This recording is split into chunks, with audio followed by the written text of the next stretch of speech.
Peace, family. Y'all know who it is. It's Dr. Bakari K. Lumumba, the progenitor of LumumbaSpeaks.com, a Black Empowerment initiative where we believe we can gain a competitive advantage by always betting on Black, in conjunction, once again, with Bequaline Network, the Pan-African social media extraordinaire, and the home of African-centered news and information, family. And we have a great show for you all.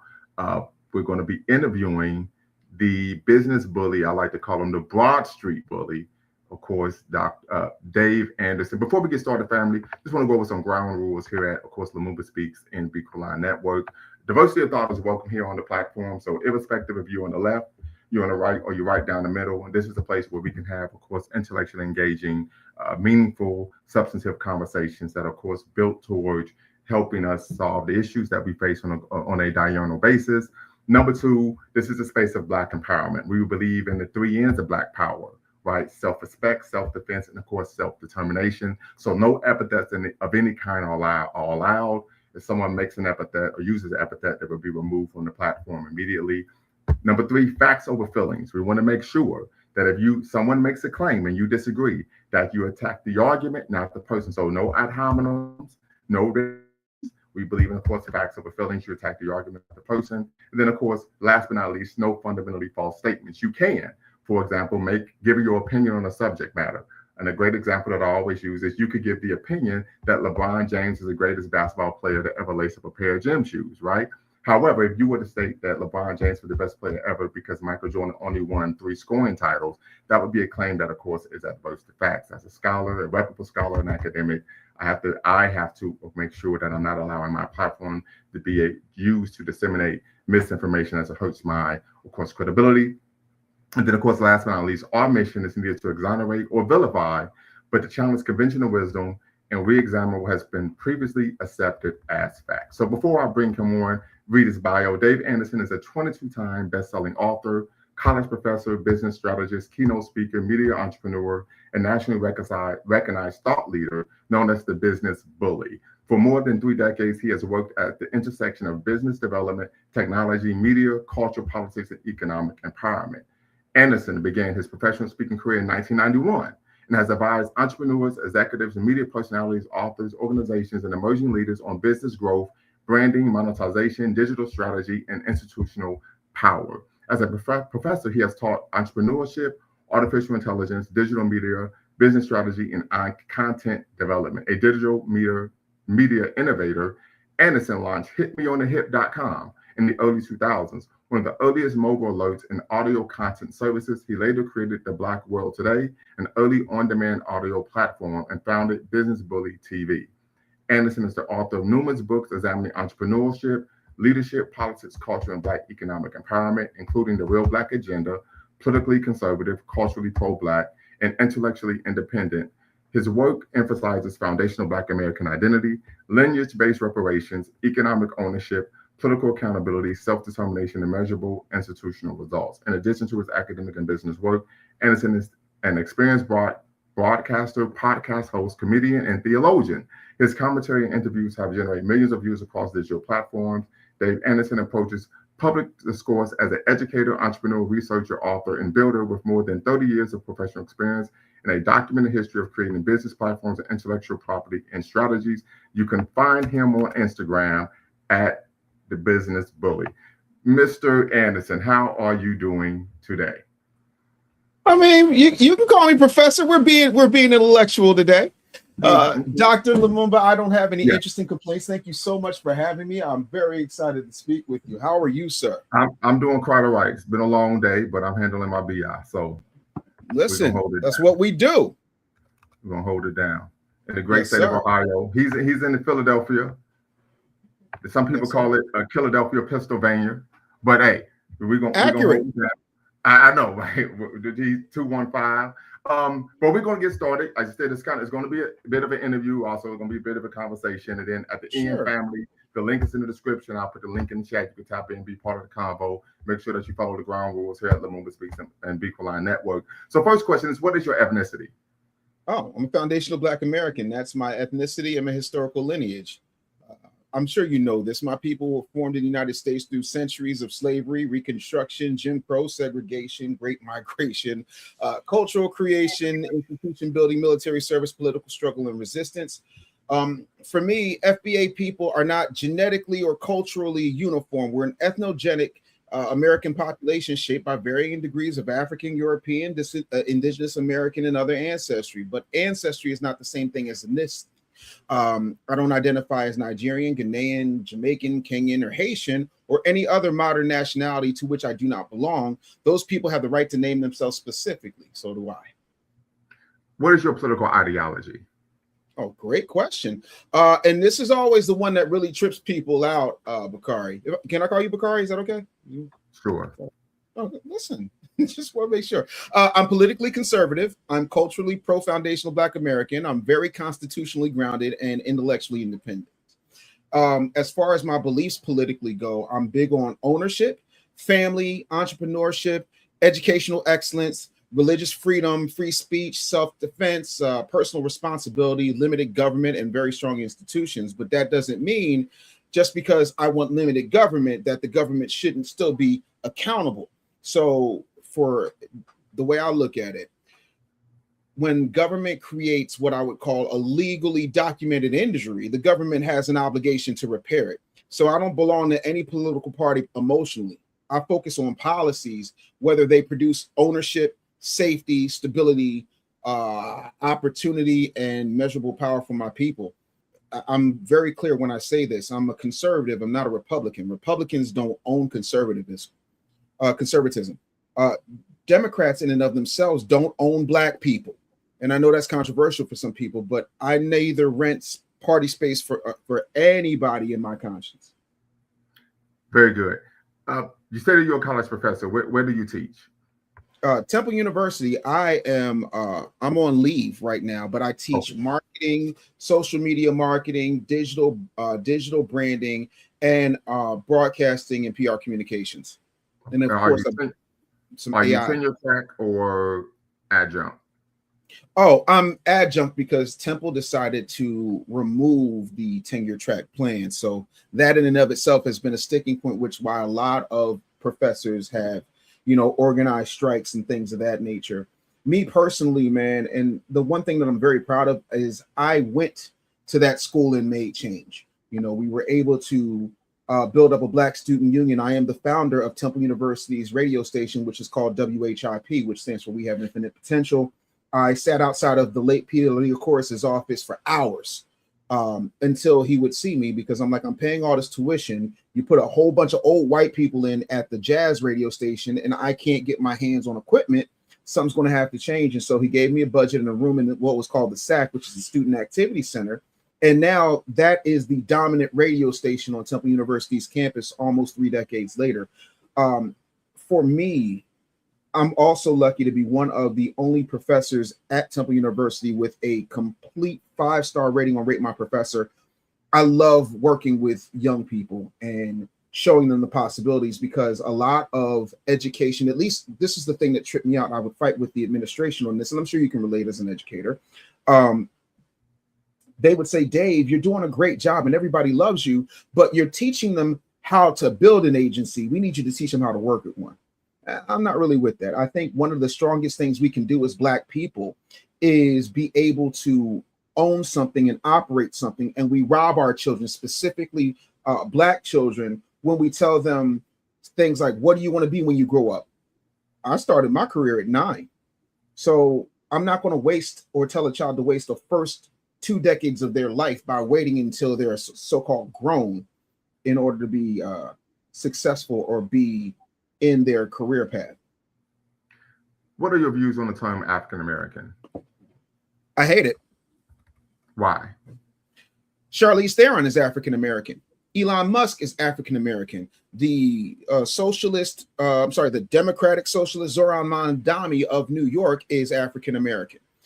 If everybody can cop to that term, then there's absolutely no exclusivity. So that's not an accurate. They're not African Americans. I'm sorry. Last I checked, do they not qualify as African American? Well, no, they don't. can they not list African American on their situation?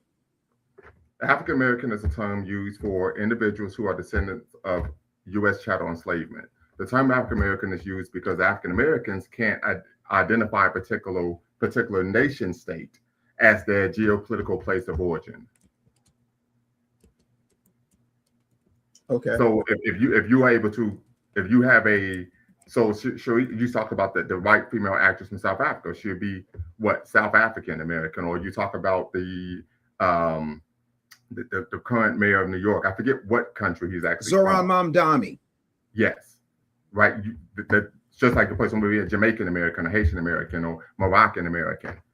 Yes. Right. African American is an umbrella term for individuals who are descendants of chattel enslavement who are unable to do what? Identify an actual nation state as their place of origin. Right. Absolutely. So what I'm saying is, of course, we're not talking ethnicity, but what we are talking about is the fact that I just don't like a blanket term, because here's the gag, right? There's no place else in the diaspora where someone is going around. I've never heard anybody who's Pan-African tell somebody Jamaican, hey, you're not Jamaican, you're African Jamaican. You're not Brazilian, you're African Brazilian. You're not Haitian, you're African Haitian. The only time that term actually used, I've never in general discussion for by and large, because I don't believe there are any absolutes in the universe, but you know good and well that 9 times out of 10, when we're speaking generally, people are not using those terms for anybody else except for us. Because I think we have to, if I can interject, there's a couple of issues. One, typically a person's going to make a generalization of a person being Jamaican if they're outside of their homeland. Now, someone such as myself who has traveled abroad extensively, particularly to the West Indies and Africa, individuals do use the term Afro-Jamaican or Indo-Jamaican in Jamaica. Same as in Haiti, same as in Barbados, Cuba, Panama. These are places I've been, etc. So I can say that because I've been to those places. Certainly, as about like this, you're talking to somebody who does business, in plenty of places. Example, if as an African American, if we travel abroad, they'll say, "Oh, you're an American." They generalize because we're outside of our homeland. When we're inside of our homeland, there's a distinction between, okay, are you an African American, or are you Latino American, or are you Jewish American, etc. But typically outside of a person's homeland, that's where the generalization is made. Okay. So when you look at somebody like Zoran Mamdani, who got scholarships and considerations by filing as an African American, why didn't all of that you just said come into play? Well, what scholarships did he receive? I'll have to give you the name, because I know he got grants. Hold on, let me pull it up for you. If you give me one moment, happy to do that. No problem.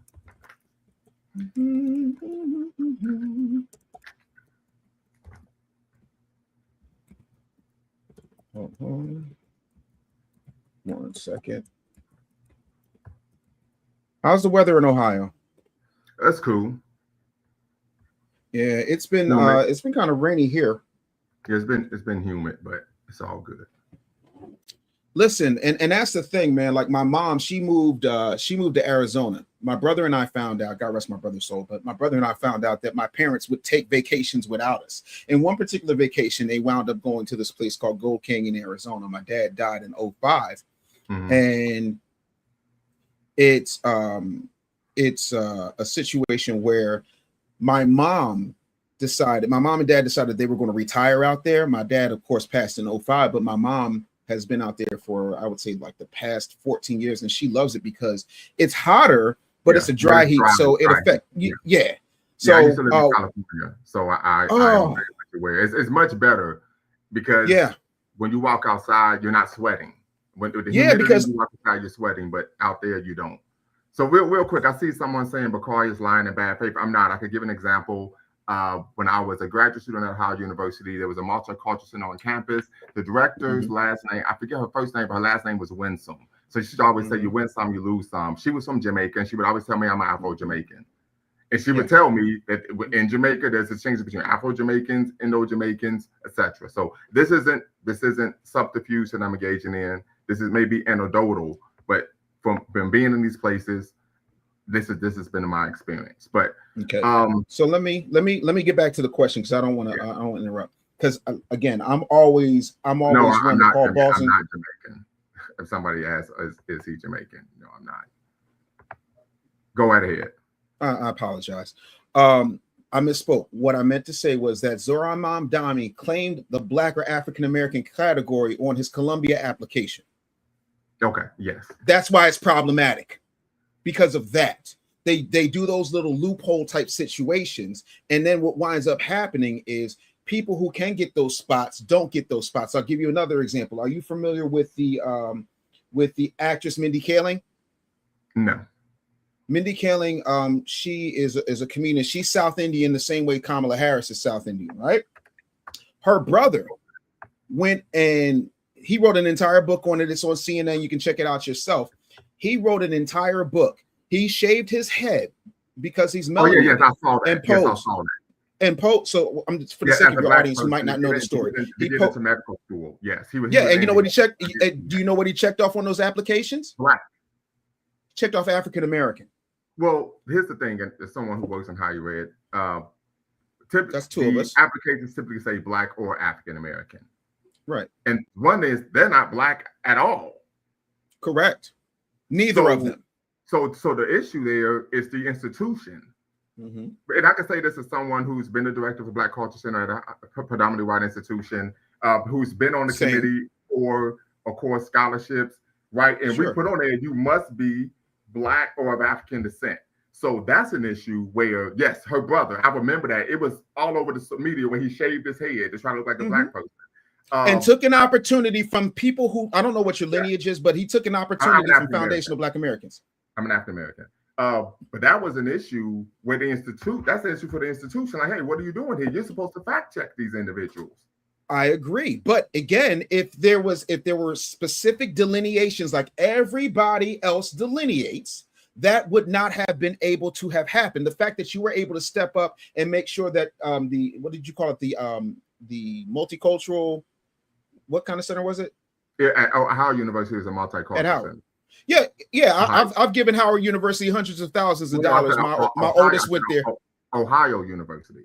Oh, Ohio. I thought you said Howard. Yeah. Oh, not Howard. Yeah. I'm talking about the Bison. So, but the issue there is the institution, because the scholarships are for, if they have identity-based scholarships, it'll be Black, African American, Asian, Latino. They have scholarships for Jewish students, LGBTQ, Pride, queer, right? Typically, the committee who decides who receives those scholarships are what? They have to then do what? Decide to make sure that the person qualifies. So that's an issue for the institution. But by that same token, we can't be intellectually disingenuous. And here's what I mean. And I don't think you're doing it intentionally, but you know good and hell well, especially at a PWI, which both you and I have been associated with, right? They're just there to check off the box. They don't care how they check off the box. They just want the box checked off. It's not about being thorough. It is not about being accurate. Therefore, the term is still problematic. To me, that's as problematic as a person who comes over here and is Nigerian, and they're identifying like they're us, and there are certain set-asides when it comes to scholarships or grants that an African American, as you put it, would qualify for, that should be specifically for foundational Black Americans. That's why it's problematic, because there's no need for due diligence. Taking place? I'm sorry? Can you provide an example of that taking place? Oh, several examples. I know plenty of kids who have come over here. I'll give you an example. There's a kid named Tabo Francis Imejulu Jr., who I went to college with, who got a Black scholarship, and he had only been in the United States for a year and a half. That is problematic. Okay. Because Africa, last I checked, and again, I have to defer to the experts, but Africa, last I checked, is made up of 54 countries. Would you agree that's a fact? Okay. Out of those 54 countries, we're talking thousands of languages, immeasurable amounts of religious practices, and tribal distinctions. You come here and they say, I'm Nigerian American, but they're usually either Igbo or Yoruba. Am I still correct? Did I say anything that was not factual? So Exactly. So we're talking about all of these tribes, and all of these tribes are not unified because hold on real quick. We use the term ethnic group because the term tribe is pejorative. I apologize. I'm not trying to be pejorative, nor am I trying to be negative. But thank you for correcting me. I'm learning. That's why we're here. We're here to learn and have a good cultural exchange of ideas. Ethnic groups or ethnic groupings. Is that what you said? Is that the correct term? Ethnic group or clan is the proper Okay, term. So you have several different clans that for centuries, way before Columbus sailed the ocean blue or Leif Erikson or whoever you like to pull out, were still at each other. To this day, they are still at each other. So we can't talk as if there is not a difference in delineation when people of the same area have different clans and they identify by those different clans. I'm from North Philly. I never went down to Southwest and claimed I was a Southwest dude, even though we're all Philadelphians. I love Beans, but Beans is from South Philly. There's a difference there. Right, but the issue, and that in and of itself, but the issue, and I think you're making a claim that's a bit immaterial in terms of getting the scholarship. The requirement is that you are racially Black. Your person's clan, ethnicity, or nationality or religious beliefs are immaterial. The only thing that matters is if you're racially Black. That's okay, it. so by that same token, if I were to go to a university in Jamaica and the scholarship is for a Jamaican person, is that Jamaican person, hold on, wait. Should that Jamaican person feel, and I'm asking specifically, should that Jamaican person feel slighted if I get that scholarship and you know good and hell well I'm not Jamaican? Well, that's a false equivalency because the scholarship isn't based on nationality or ethnicity. The scholarship is based on one's race. Now, but ain't Jamaicans Black? Once again, you're conflating race and nationality. Now, if there was a situation where there were specific scholarships for African Americans and someone who was not an African American tried to get the scholarship, I would take extreme umbrage with that. Just like how when there were those Indian individuals who were cosplaying as Black to get scholarships that were set aside for Black people. That's a problem. I have a problem with that. Okay. And this is why I made sure when I was director of a Black Culture Center and I sat on the chair, I was the chair of those scholarships, I made sure the individuals actually qualified. But the qualification is not based on nationality, not based on ethnicity. It's based on race. Great. So are you saying that Jamaicans are a completely different race than foundational Black Americans? No, they're not. They're Black people. Exactly. They're Black people, but they do have certain cultural traditions that you believe are rich and important to preserve. But that has nothing to do with the qualification for the scholarship. The scholarship is based on race. It doesn't matter about a person's cultural traditions. If you have an issue with that, then you need to take that up with the entity that actually provides the scholarship. Would you then say that when you're when you were checking and making sure that these scholarships were above board and you were doing all of your due diligence, did you feel like across the educational sphere that was the standard that everybody did, or were you doing something absolutely exceptional to make sure the right people got the right things? I did something I believe was exceptional, and one of the reasons I did that is because I saw individuals who weren't supposed to be getting scholarships for Black that were supposed to be attributed to Black people when I was an undergraduate and graduate student. Right. Because so you did what you at the TWI, they just checked the box.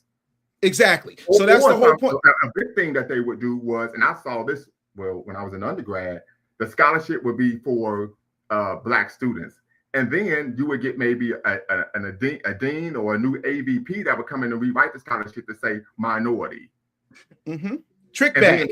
And then just say the AVP was a member of a particular community that has a rainbow flag, and then they would make sure that those benefits would go to that particular community. So I've seen these things take place, and that's why when I was in position, I make sure those whole type of things didn't happen. But the issue is the requirement for these scholarships in higher education is one's race or gender or sexual orientation. That's typically what it comes down to. Sometimes it's economic, like you're a first generation student, you come from a background where your parents made sub 30,000, things of that nature, right? But once again, the issue is not about cultural distinction or one's nationality. If an individual has an issue with that and they want scholarships specifically for African Americans, fine, I have no problem with that. But you have to make sure that you create an endowment or a scholarship fund that states that, not race, but ethnicity. That is all. Again, so but I was following up with the question I asked you, which was, did you feel like you were being exceptional when doing your due diligence when you compare yourself to how other folks operate within the higher education system? And you said yes. So you know as well as I do, being a scholar, that exceptions very rarely disprove the rule, correct? Disprove the rule, yes, but the issue typically is not based on nationality or ethnicity. Typically is given to individuals who aren't Black and are a particularly different identity groups, such as queer, pride, LGBTQ, feminists, etc. Yeah, what I'm saying is the bottom line is, if exceptions don't disprove the rule, and we have people who are skating in under a guise because they can cosplay. Heck, there are a myriad of videos right now when we start talking about, for example, that has absolutely nothing to do with this particular conversation, but it's still good for context, is you got people saying, hey, well, we're Haitian, so ICE can come and get you because I look just like you. ICE can't come and get me because this is my home. This is my nation. I'm here. I have been here. I was born here. I'm a legal citizen, and I can trace my lineage back to the 1670s. Which, you know, again, makes me rare, but still makes me foundational. And that's why, for me, to answer your question, I do not like, nor will I ever like the term African American. Not to mention, I also do not rewrite history. I recite history. And that term got real popularized through the NAACP and the Rainbow Push Coalition, specifically Jesse Jackson, in order to try and get some global dollars from the African continent and try to do business on the back end that did not benefit foundational Black Americans by and large 40 years ago. So, I mean, that's where I am with it. When was the term African American first used? I don't know when it was first used, but I know around 1988, Jesse Jackson went on a heck of a campaign trying to get everybody to use it. Because we know Malcolm X used the term in the 1960s. He used Afro-American. Right. And we also That's not African-American. We also know that we also know T. Thomas Fortune and John Edward Bruce created the African-American organization in 1892. Certainly. Those are outliers. We can't use outliers to talk about the generalities. We also know that the term African-American was used in the 1700s. We even have New York Times articles that cite that. So let me ask you this question. Does not. Wait, because we cannot skip past things. That does not change the fact that everything I just said regarding Jesse Jackson in 1988 popularized that term. So much so that if you how was he trying to? What benefits was he trying to? Can you give an example of him trying to get benefits from the African continent? Certainly, he was trying to create different trade lines and have a direct cultural connection from America to Africa. He said it himself. That's like very well documented. And even if you go 4 or 5 years later, when Malcolm X is trying to trade. Again, you would have to ask the Reverend. I wasn't in on every single conversation. I only had about 5 conversations with the Reverend myself. Well, I'm just saying, but what I made the claim that he said. Let me do it this way. Because I know he wasn't in industry. No, he wasn't in industry, but that has never stopped him before. Jesse Jackson has always been in business, which is why he was in business with Donald Trump in 1984's campaign and the 1988's campaign.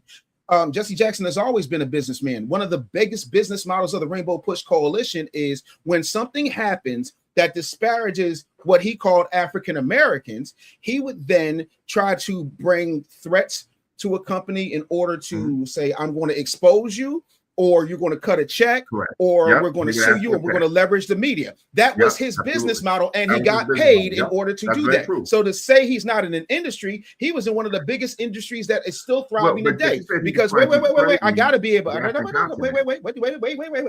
got to be able to finish my point, good brother. Jesse Jackson walked so that Ben Crump could fly to a $600 million net worth. So he was in an industry. He didn't have a tangible product. His product was mobilizing Black people's fear, frustration, anger, and racial discrimination, animus, in order to make money. So yeah, it's very true. The Boondocks did actual parody of him on their TV show. Reverend Rollo Goodlove was the character. Rollo Goodlove, yeah, played by CeeLo Green. The Boondocks cartoon. So let me ask you this question. Sure. Can you articulate the primary difference between Black nationalism and Pan-Africanism? Can I articulate that? It broke up. Articulate the difference between sure Black nationalism and Pan-Africanism. Okay. In my mind, and again, I don't have a PhD. I don't have that level of discipline. My AUDHD kicks in. Black nationalism primarily focuses on being independent, political, economic, cultural, institutional power for a particular Black population. Pan-Africanism is the broader political and cultural project or idea seeking unity or cooperation amongst African nations and people of African descent throughout the world. They can overlap, but they definitely answer different questions. So Black nationalism says, how does this specific population control its institutions, its resources, its political destiny, and its future? While Pan-Africanism asks, how can people connected to Africa cooperate across borders? For me, my disagreement begins when cooperation becomes compulsory identity, and when foundational Black American people are told we must surrender our specificity in order to prove racial solidarity. Because you're not asking anybody else in the diaspora to do that. Oh, all the time. There's a myriad of podcasts and shows that I've done where people have told me, and I'm happy to send you the links if you'd like, where they have said, well, we're all Black. We just need to do this, that, and the third. But, this FBA thing, and it's not a thing, it's a lineage. I never went to any, like, for example, are you familiar with the YouTube channel I Never Knew TV? No. Okay, it's one of the largest YouTube channels for Pan-Africanism or Voices of the Diaspora on YouTube. We have well over 700,000 subscribers, and the co-owner is a Jamaican man. Never once do we sit up there and stifle anybody's voice, but never once has he ever told me that, we're all Black. We work cooperatively on business. That does not have anything to do with my pride, my lineage, or my culture. So that's an example. Another example is real quick. So you're speaking to the concept of flat Blackness, because you just said that this Jamaican guy has not asked you to distribute. For context sake. Let me finish answering your question for you, good brother. Bear with me. It's a long trip, but it's worth the ride. Stay with me. There's a show called Chewing the Fat with Smooth, and Smooth is he's Caribbean. I forget what kind of Caribbean he is. But he was just like, I just think if we all just get together and we can do this, that, and the third, and we can do this, that, and the third. It's like even the African Union itself treats the diaspora as a people of African origin outside of the continent that are, willing to contribute to the continent's development and the building of the African Union. That in and of itself is about a particular institutional project. I am here to make sure that my clan, foundational Black Americans, are taken care of first. I'm not going to come clean your house when my house got roaches in it. That does not make any sense to me. Well, I would say this, as a Pan-Africanist, I am in community with a number of Pan-Africanists on the continent, and that is not the case.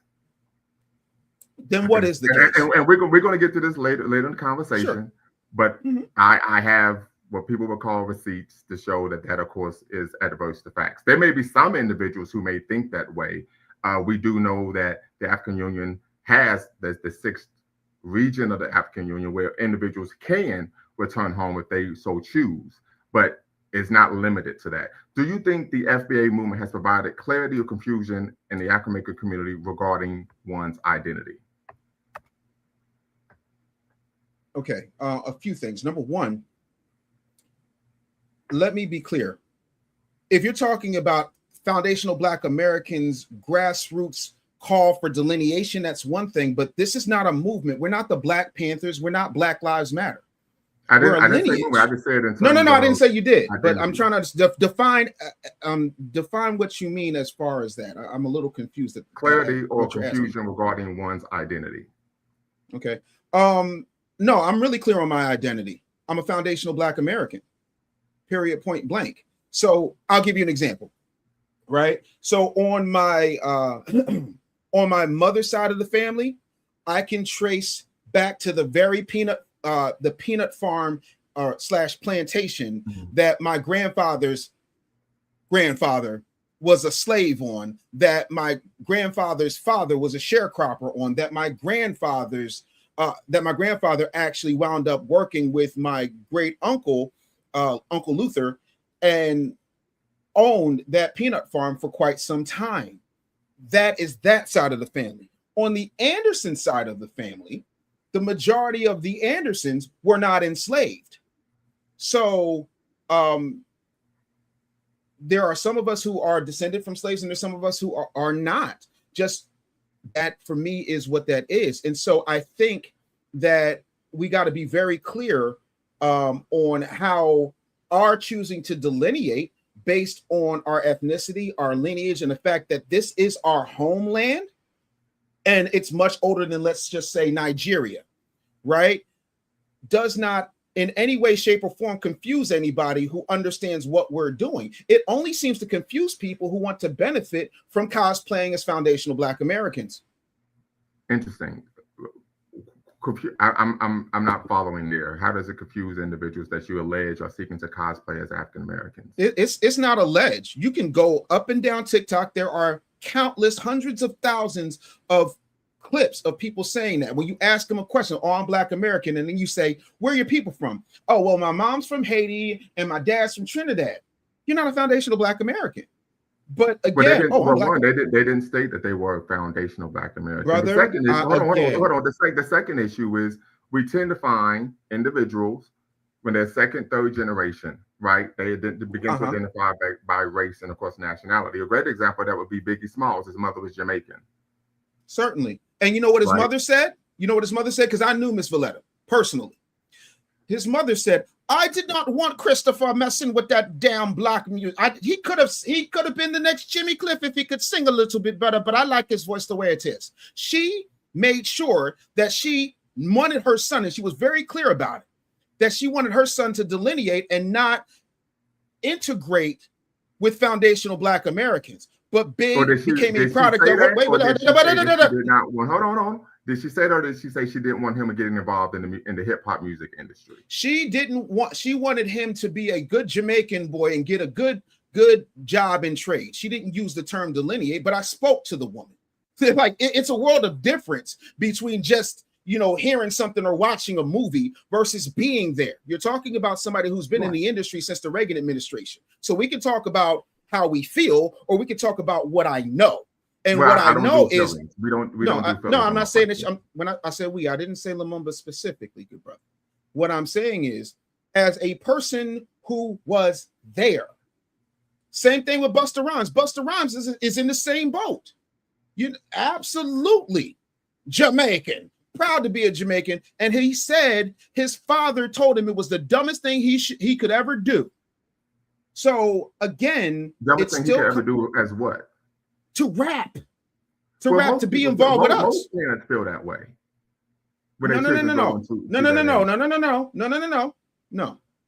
Here's the difference, right? My mother told me, hey, you know what? Music is cool. Radio is cool. I want you to get your degree. Bro, I'm on a VH1 behind the music before the ink was dry on my record deals. Teddy Pendergrass, look it up when you got nothing better to do. The difference was, when it came down to it, my mother was more concerned about financial stability than she was me somehow moving away from my American heritage. That's the difference we're talking about here. So to bring up Big, like, did you know Big? Did you meet Big? No, I did not. You did not. So if he were here, Big would tell you, just like Miss Valletta told me, just like he told me, yeah, no, she wasn't really with it, Dave. You know what I'm saying? So like, she wasn't really with Big, what? She wanted him to be some kind of engineer or have a trade, or she was not with him. Hang on, wait. Because she, again, what had happened, especially when Big's parents were here, they wound up in Bed-Stuy. Law from Bedford-Stuyvesant, so the lawless one. Yeah, they were surrounded by us. And every day, Miss Valletta feared for her life. And one of those fears came true when she found him with booger sugar. You understand what I'm saying? She did not want him to be a part of that, because to her, him selling street pharmaceuticals was tantamount to him rapping. So when he was rapping, it was just 6 in one hand, half a dozen in the other for Miss Valletta. That's what I'm saying. So yeah, he's ethnically Jamaican, but he's still he's ethnically Jamaican, but he's still their child to sell drugs. Most parents don't want that. Well, you're burying half of my point. You're burying half of my point. No, you're burying half of my point. A reasonable parent would not want their child to engage in the selling of street pharmaceuticals. That has nothing to do with ethnicity. You're burying the other half of my argument. When I asked you, you didn't give it to me. So just move forward. Let me ask you this question. Sure. What are you familiar with Nigressen's theory? No, educate me. I'm fascinated. Okay, Nigressen's theory is the coined by William Cross Jr. in 1971, the concept of developing a Black identity, right? It literally means in French, becoming Black. So I just want to know if you were familiar with the concept of Nigressen's theory, since we were talking about identity. But since you aren't aware, we could move forward. Sure. Question: can you be pro-Black and pro-America? You're damn right. Those things are not mutually exclusive. I love my country. That ain't got nothing to do with being patriotic. Does not reject the fact that America owes foundational Black Americans a debt. I love my homeland. As a matter of fact, my ancestors made it possible for all of the people who identify throughout the diaspora who come over here to benefit. We are the reason that America is even more American than it's ever been. I love my country. As flawed as she is, this is my homeland. So why would anybody think that those things are diametrically opposed? Well, I would give an example. Sure. Are you familiar with Dr. James Cone, coined the term Black liberation theology? Right. So he has a book, Malcolm and Martin, America, A Dream or a Nightmare. In the introduction of the book, pages 3 through 18, he provides a historiographic overview of the history of integrationism in Black America and the history of Black nationalism in Black America. And in the text, he states that for Black nationalists, and I don't know if you identify as a Black nationalist, he says the concept of being pro-Black and pro-America is antithetical because America isn't for Blacks, so why would Blacks be for America? And so then, of course, he gives a long history of Black nationalism. Certainly, I'm familiar. So then my question is, where did he live? Who? Where did he live? James Cone, Dr. James Cone. Mm-hmm. He lived in the United States.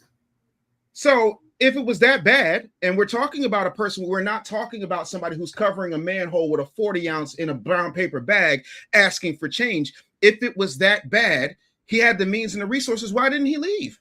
Well, you have to ask him that question. Exactly. So the thing of it is, hold on. Unfortunately, he's deceased now. He's gone. What we do know is that there are a number of individuals, particularly in the Black community, who feel a number of ways about Black America. Certainly. Being patriotic or being apathetic to America doesn't leaving America, irrespective of how one views America, that's not tantamount to okay. If you're apathetic to United States of America, then you should get the French toast out of Dodge, right? You would have to argument. That's a real good Kevin Samuels reference. I like that. But I want to be very, very clear to you. Okay, for me, and again, I don't answer for every foundational Black American, but for me as a foundational Black American, I'm not a guest in this country.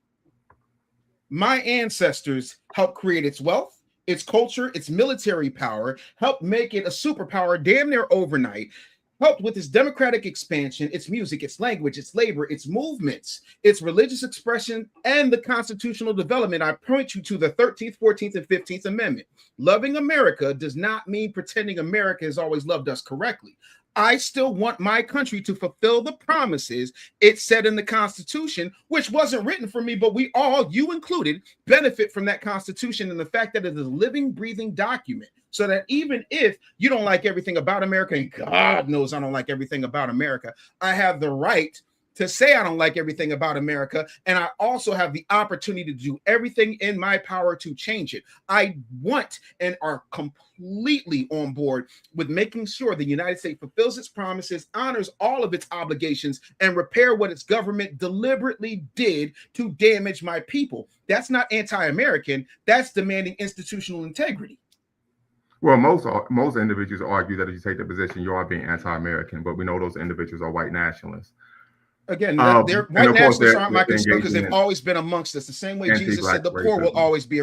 Again, I'm not worried about what white nationalists do. I am a foundational Black American who has to tend to foundational Black American business. You've lived and traveled the world. When you go throughout the United States, you usually see a little Italy, a Chinatown. You don't hear Chinese Americans running around here talking about white nationalists.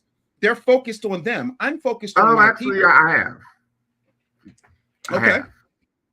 Generally speaking, by and large. Hold on. I lived in the Bay Area. The largest demographic groups are white, Latino, Asian, and Black. I lived in the area, and I actually had by happenstance was in community with many individuals in the Latino and Asian community because of my proximity to them working in higher education, and they would have these conversations. But guess what? You know what they have?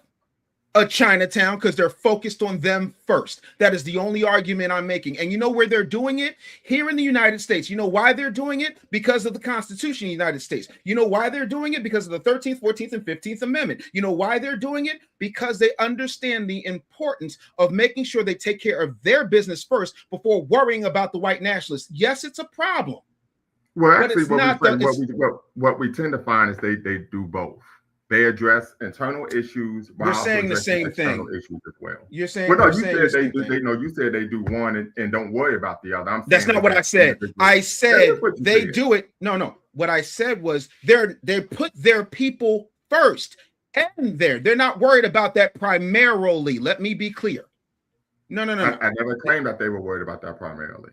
No. But what I'm saying is, for the sake of this conversation, I understand white nationalism existed. It has always existed. You can go as far back as Manifest Destiny if you like. But at the end of the day, the truth of the matter is, whether the same way Jesus said the poor will always be amongst you, there will always be some white folks who are trying to be a fly in your ointment. My main thing is we need to focus on nation building. We need to focus on making our communities better. We need to make sure that people who do not belong here are not exploiting ourselves. We need to make sure that we're not dealing with the Go ahead. It's your show. You're interviewing me. You mentioned people that don't belong here. What are the top 5 groups that have immigrated to the United States in the past 5 years? I'm sure you'll tell me. Are you aware? No, let's say I'm not. Please educate the audience. I'm seriously. Are you aware or not? I am not. Okay. All right. All right. Because and the reason why I ask that question because many individuals that identify as FBA make the argument that African and Caribbean immigrants are here taking resources from African Americans, but when you go into the Department of Homeland Security site, you find that the top 5 immigrant groups that have immigrated to the United States, none of them are from the West Indies or the African continent. So certainly, something to consider there. What does that have to do with me? Well, again, let me be clear. I'm not responsible for what everybody else says. I'm only responsible for what I say. And for me, I don't care if you are Ukrainian. I don't care if you come from the UK and you're white. I don't care if you're Venezuelan. I don't care if you're Mexican. I don't care if you're Russian. If you are here illegally, you are in my way. Respectfully, to that point, are you familiar with the Barbara Jordan's report in the mid-90s? Which report are we referring to? I'm referring to the report that Bill Clinton hired Barbara Jordan, who worked in the government. Of course, she was an elected official, to commission to study what happens with an influx of illegal immigrants in this country and who would suffer. Barbara Jordan, and you can look this up. Please feel free to fact check me. I am a fallible human being, as demonstrated by today, even, right? Barbara Jordan told Bill Clinton to his face, testified before Congress, told absolutely everybody who would listen, was on C-SPAN and CNN more times than I can count, and said the number one group who is going to be affected by rampant illegal immigration would be Black Americans, or as you call them, African Americans, as I identify as a foundational Black American. And she was right. Do you know what Bill Clinton did with that report? What did he do with it? He threw it in the circular file, as my late grandfather would say. He threw it in the trash and kept on pushing. Okay. And what has happened some 30 years later? The same thing Bill Clinton said, and this is in no way in shape or form an endorsement, just a statement of fact. The same thing that happened and Bill Clinton wanted to do, but when he got the results he wasn't expecting, he buried, is the same thing that Barbara Jordan said, and it's the same thing that Donald Trump said. They're taking all the Black jobs, the low-skill, low-wage jobs that Black people would have if illegals weren't running rampant through our country. Right. If you look at a place like Chicago. Do you know when the U.S. because I just can't let you monologue like a DC villain, but are you familiar when I'm a Marvel guy, as you can tell. I'm a Marvel guy. I don't know what DC villains do. Actually, so am I. Right. I'm looking for Very quickly, are you familiar with when the United States government started using immigrant labor, cheap immigrant labor? Oh, shoot, this is American as apple pie. Are you familiar when? What program and when this started? No, but tell me. We're here to The learn. Bracero program took place during World War II, where they were bringing illegal immigrants across the border, undocumented, purposely allowing them to work, of course, jobs that would support the war industry. So let me ask you this question. You mentioned Brian Donald on some previous episodes on your channel, and you had issues with him, right? Let me be clear. And you talked about the fact that, of course, I believe he is from Jamaican ancestry. That's what he says. Yes. And so you talked about the fact that he is a legislator who is creating policy, and that his views are antithetical to, of course, Black people in America. I think everyone would agree with that. Certainly. What are your views on the policy positions of Tim Scott? Tim Scott of South Carolina, part of my ancestral home. Some are good, most are shit, respectfully. Okay, could you specify what some of those policy positions are? When he was trying to get more jobs in the books, I can't remember the actual term of the bill. I thought that was okay, but Tim Scott, by and large, is not, to me, not a friend of Black people. And let me be clear. So, I mean, I'm just saying, what policies has he created that you believe are adversarial to the Black community? Oh, any policy that has blocked or it stands diametrically, somebody who is trying to run as, are we talking about Tim Scott or Byron Donalds? Because you asked me about Byron Donalds. It's Tim Scott right now, but we could go back to Byron Donald as well. Yeah. Tim Scott, to me, is more concerned with position. Tim Scott wanted to be vice president more than anything. So he's going to do whatever he thinks Trump wants him to do. The man, to me, is, what's the word I'm looking for? I'm trying to be respectful of your platform. I'm okay with opportunity zones.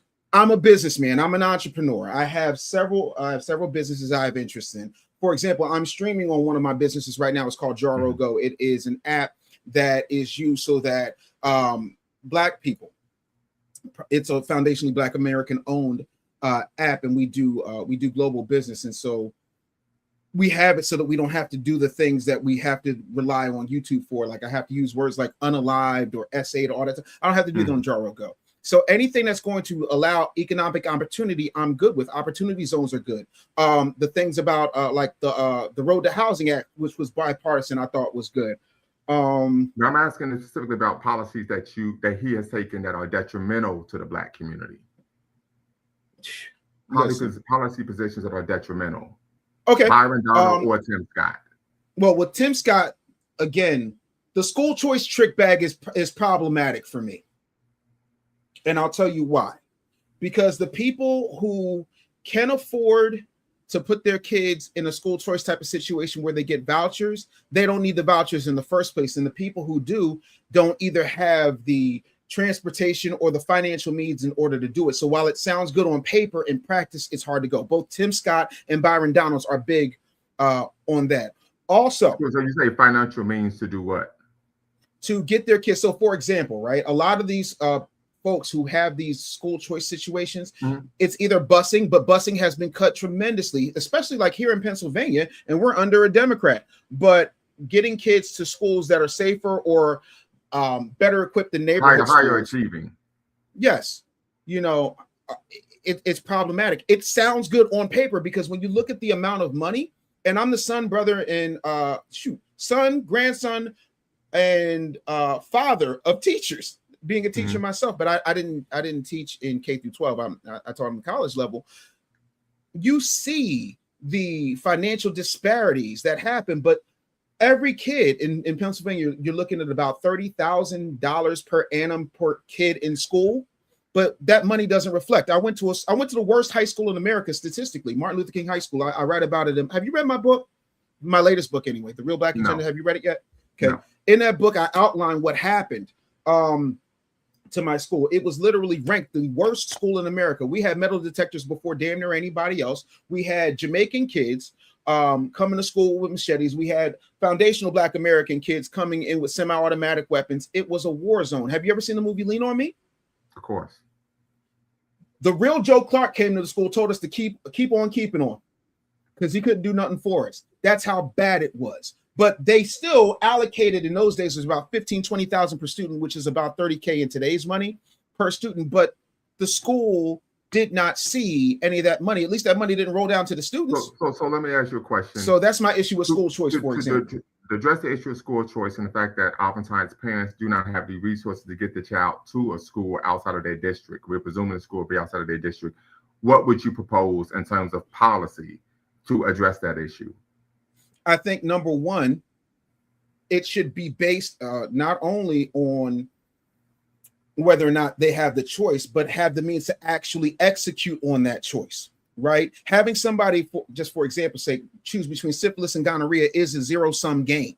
I'm talking about making sure that there are, because there's enough money. You okay, good brother? Yeah, I'm good. I got somebody pull up. They got to drop something off to me, so. Pull up on me. But no, I want to make sure that people who need to take advantage of that educational choice can get their kids there. One of the big things that former Vice President Kamala Harris was running on when she called herself the top cop when she was in California was the whole truancy thing and how there was a woman who was sick and she was locking people up. And then not only that. But the question is, what policy would you create or propose?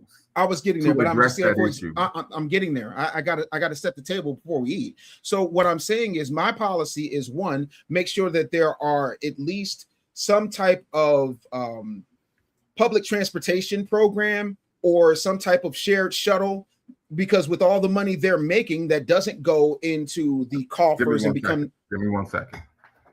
Not a problem.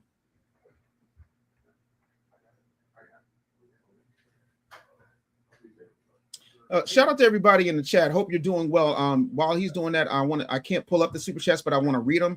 FU2, thank you for the $2 super chat. Say, you better thank a union member. Where were Dr. Bakari's grandparents born? I'll ask him when we get back. But all right, what's up? My grandparents, what about them? No, I was reading the super chats while you were going, just so we had something to do.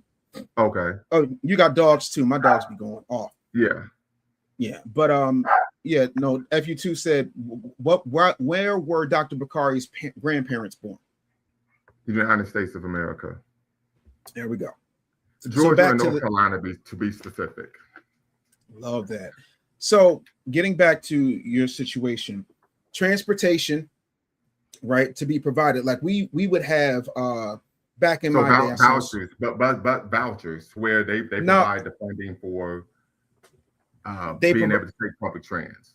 Yeah, absolutely, because the money is there. But what's happened is nobody, and you know this, you might not know this, I can't assume, but there's no oversight. And the teachers unions, as a child of a woman and stepchild of a man who had to deal with the teachers union making all this money when the teachers went on strike, the money it's a slush fund. It's not impossible for that to happen. I think give them the opportunity to actually take advantage of the opportunity, because giving somebody an opportunity to go to WrestleMania, but WrestleMania is in Saudi Arabia and they can't get a flight. Right. So transportation. Transportation vouchers. Also making sure. Yeah, it's very clear. Transportation vouchers. That wasn't the only thing, but okay, we'll stop there. That's fine. What else? We have a lot of our people who live in technology deserts. If you look in Tennessee, for example, what's the young man's name? He's got the big afro now. Oh gosh, I can see him clear as day. He, in his district, they built data centers. He had to sign off on those data centers, but instead of making sure that there was some quid pro quo, one of the main reasons that we fall behind when it comes to having children reading on grade level or having high mathematical computation skills is a lack of access to technology. When we had COVID, they gave out laptops. Now, of course, those laptops were hot trash truck juice, but the money was there in a pandemic. But there should be more, because when you look at, so for example, I live in the far northeast section of Philadelphia. These kids are their schools are baller. Are you near Germantown? I'm from Germantown. I live in the far northeast. Germantown is northwest Philadelphia. Yes, I know it's northwest. Yeah. Okay. Yeah. So you're saying that you also want to create a policy that one addresses the issue of transportation, and you want there to be a policy that addresses access to technology. Correct. Okay. Very good. Both of whom that can happen. So yeah. Okay. Very good. So, what are your views on the policy positions of Wesley Hunt, John James, and Burgess Owens? That's a good question. I don't know all of their policies. Is there something specific you'd like me to speak to? Well, yeah, because these are Black members of Congress who have policy positions that are empathetical to the Black community. And so you mentioned Byron Donald, and I think you rightfully mentioned that he has policy positions that are detrimental to our community. And my question would be, there are a litany of other Black Congress members of Congress who have policy positions that are detrimental to the Black community. Certainly, I didn't say Byron Donalds was a unicorn or a dodo bird. That's not the issue. I never said that. I never said you said that. What I stated was, on your platform, you brought up Byron Donald, and that his policy positions were antithetical to the African American community or the Black American community or foundational Black American community. Most certainly. And so my issue of concern is, there are a number of other Black members of Congress who have policy positions that are antithetical to the community that you and I are part of. Absolutely. And so my concern would be, why aren't you aware of their policy positions and how detrimental they are, but you're only knowledgeable of the individual who isn't an African American? I would think that if you have I would think that if you have an issue with the well-being of your community, you will be knowledgeable of all of the policy positions of individuals who are in positions to make legislation that adversely affect us as a community. Yeah, absolutely. You're 100% right. Let me be clear. Sometimes I give one example because I don't have time in an audience to go through all that. Again, there's certain things that I like about Wesley Hunt because he, he's an example of a really what happens when a serviceman gets in power, but that doesn't mean I like everything he does. Jasmine Crockett walked around before she got redistricted, running around trying to push immigration and fighting for immigrations and for LGBT, everybody before Black people, but she gives great speeches talking about this, that, and the third. To me, I am of the mind, regardless of left wing or right wing, it's the same bird. And my issue with my people is that we focus so much on personality that we miss out on policy. And the other part of that is the same way I criticized Byron Donalds, I have criticized Kamala Harris, I have criticized, Jasmine Crockett, I've criticized AOC, I've criticized Bernie Sanders. I said Bernie Sanders. So let me ask you this question. When you criticize AOC, Jasmine Crockett, are you criticizing them based on what? I'm criticizing based on the fact that they come into Black spaces when it's time to get reelected. But for example, I used to work in Dallas, Fort Worth. I don't know how much you know about my career, but I've lived in 34 cities in 19 states, right? Okay. And I lived in the Dallas Fort Worth Metroplex for a very long time. I worked and did. Shout out to the DFW. Shout out to the DFW. Shout out to all my people over at K104. Shout out to everybody over at Urban One. I was at the beat, and I used to go to South Dallas a lot. South Dallas is Dallas's answer to North Philly. It's a slum. You know whose district that is? It's Jasmine Crockett's. But she's running over here, worrying about this and worrying about Venezuelan migrants and worrying about this group and that group. But her constituents are suffering. So do you think the issue is policy-based, ideologically based? What specifically do you think is the issue? The issue is when you have all of this time to give speeches, you don't have time to have policy. Jasmine Crockett had the highest record of missing out on votes that are impacting her constituents, which is one of the main reasons that she lost. And that's why she had to flip and try to run for Senate. But the DNC said, no, boo-boo cakes, that's not going to fly. I am an equal opportunity smoke giver. It's not just Byron Donald. So I'm not a person you can do whataboutism with. Right. Well, no, it's not a whataboutism. That's not what's going on. My issue was that when you attack Byron Donald. Did I attack him? How did I attack him? I'm going to tell you why. Well, he's no friend of mine. You can attack him all you want. That's immaterial. No, but how did I attack him? When you critiqued him You cited his ancestry rather than ideology, because I would argue ideology is what's pushing his policy positions, not his ancestry. No. See, this is where you and I, we've got a long email thread, and in that email thread, you said that we're going to make sure that we stay on the facts, correct? Did you watch his entire Breakfast Club interview? I watched half of it. So you watched half of it. So you did not watch the whole thing. So that answer is no. In that Breakfast Club interview, he made it very abundantly clear that he was Jamaican. That is a fact. You can watch the whole thing. He said that. Okay. Number two, hold on, wait. You can let me know my plane. Okay. Number two, Byron Donalds said that he was against reparations for my people. Yes. That when you're standing diametrically opposed to an injury, again, you asked me why I talked to Republicans in Congress are opposed to reparations. 100%. So I'm not a Republican, brother. Hold on. I'm making a point, and you have to let me make my point. Byron Donalds got on one of the biggest platforms in Black America and basically said, I'm Jamaican, and everybody can't benefit from that. So I'm not with that. I don't believe in reparations, so on and so forth. I'm paraphrasing. That's why I said basically said. I'm not a stenographer. I'm a human being. And by the way, you only saw half of that interview. Yes. Okay.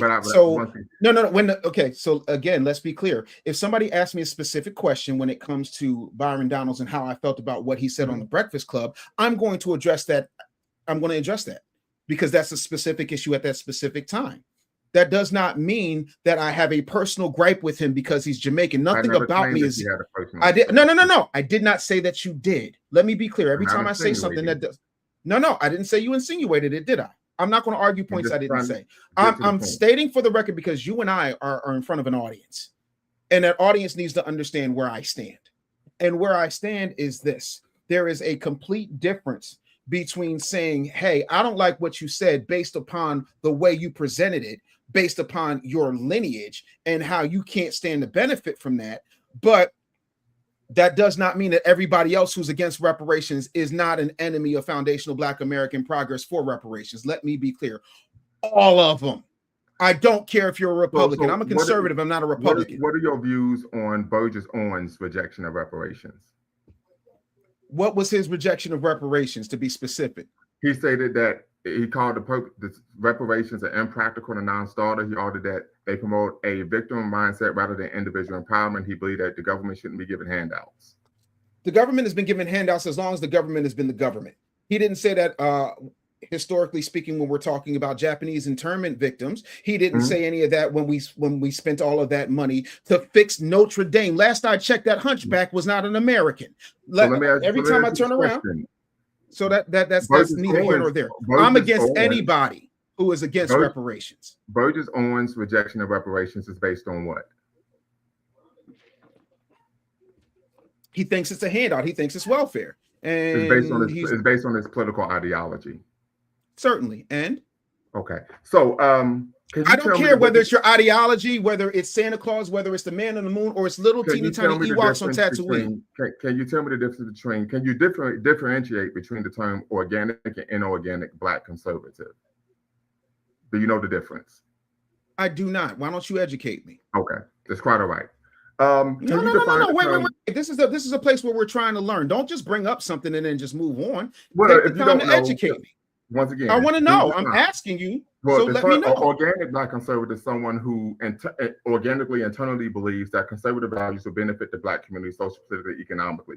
An inorganic Black conservative is someone who takes on conservative talking points because they're being paid by white special interest groups to do so.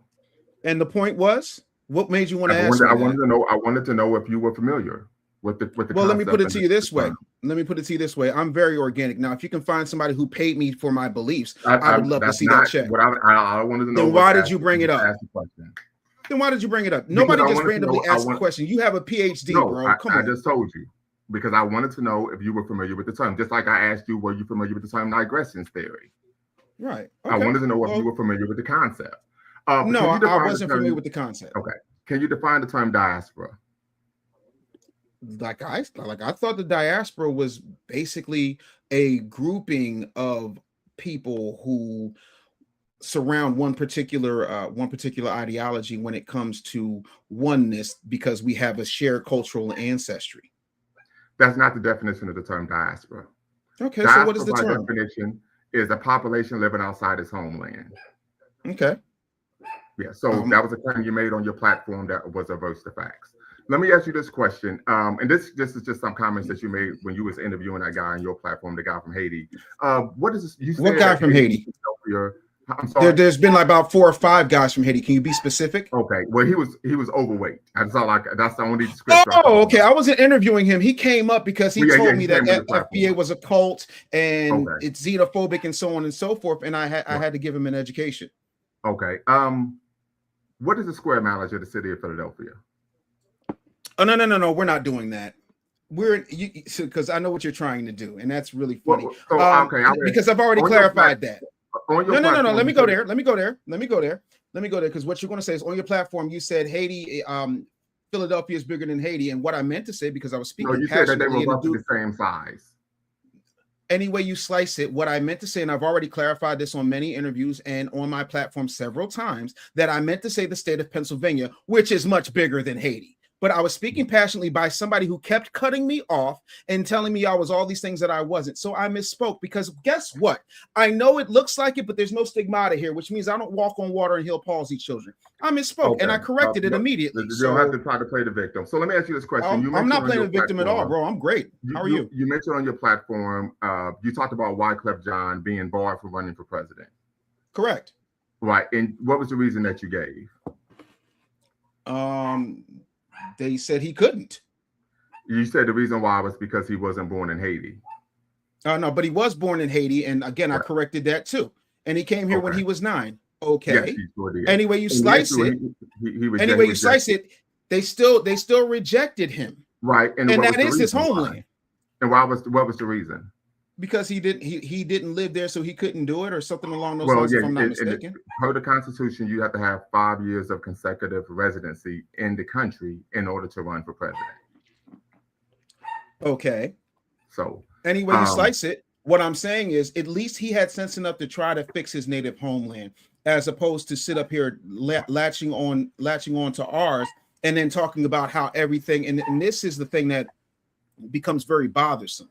When people will talk about what foundational Black Americans are doing and what they need to do when their ancestral homeland is in ruins for a myriad of reasons, it's kind of Western imperialism. Yes, absolutely. Yeah, guilty. Yeah, they absolutely. Western imperialism affects all of us. That part is absolutely indiscriminate. However, that's the same reason why our communities look the way they do. That's part of it. The other part of it is we have given up. Because I call balls and strikes. We have given up access to our culture. We have sold our style. We have sold ourselves out to allow the lowest common denominator of people to represent us. That's why somebody like Young Miami, who is backed by Lucian Grange and other individuals, can have the #1 song of the summer, while somebody like I don't know, India Ari gets told she's old, she's washed up, she's over the hill. This is where we are in society. So there's a lot. I would argue that's due to who actually controls and runs hip hop. I already make that argument because I worked in the industry for 30 years. So let me ask you this question. In the past, you've argued that you talked about you're adverse to Pan-Africanism. Did I say I was adverse? I don't ever remember saying that. Please pull that tape. Well, you've made an argument stating that Pan-Africanism was not. Let me make sure I make the right quote. You stated that you stated on this was on the interview, well, not interview, but the conversation you had with the overweight brother from Haiti, that Pan-Africanism, you hadn't seen Pan-Africanism in practice working on the continent. One of the things that you brought up was you argued, one of the arguments that you made was the concept of that people are debating over who has the best jollof rice. As an example of a failure of Pan-Africanism on the continent.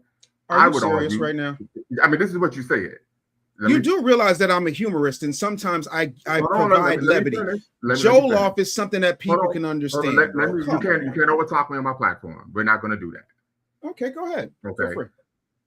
Humorist or not, this is the argument you made while having a serious conversation about Pan-Africanism. I would argue that said debates are innocuous and analogous to arguing which communities had the best barbecue, Kansas City or Memphis, or which region produces the best hip hop. Are you able to share with me when Pan-Africanism began? Are you able to share with me when Pan-Africanism began? You're the PhD in Pan-Africanism. Like, I mean, educate me. My degree is not in Pan-Africanism. But again, humor. Please educate me. There's certain things, and we've already established this. We've got. Sorry, there's a simple yes or no. No. Now educate me. Because what does that have to do with what I said? I'm sorry? Are you familiar with who coined the term? No, please tell me. Okay. Are you familiar with what is the first written Pan-Africanist manifesto?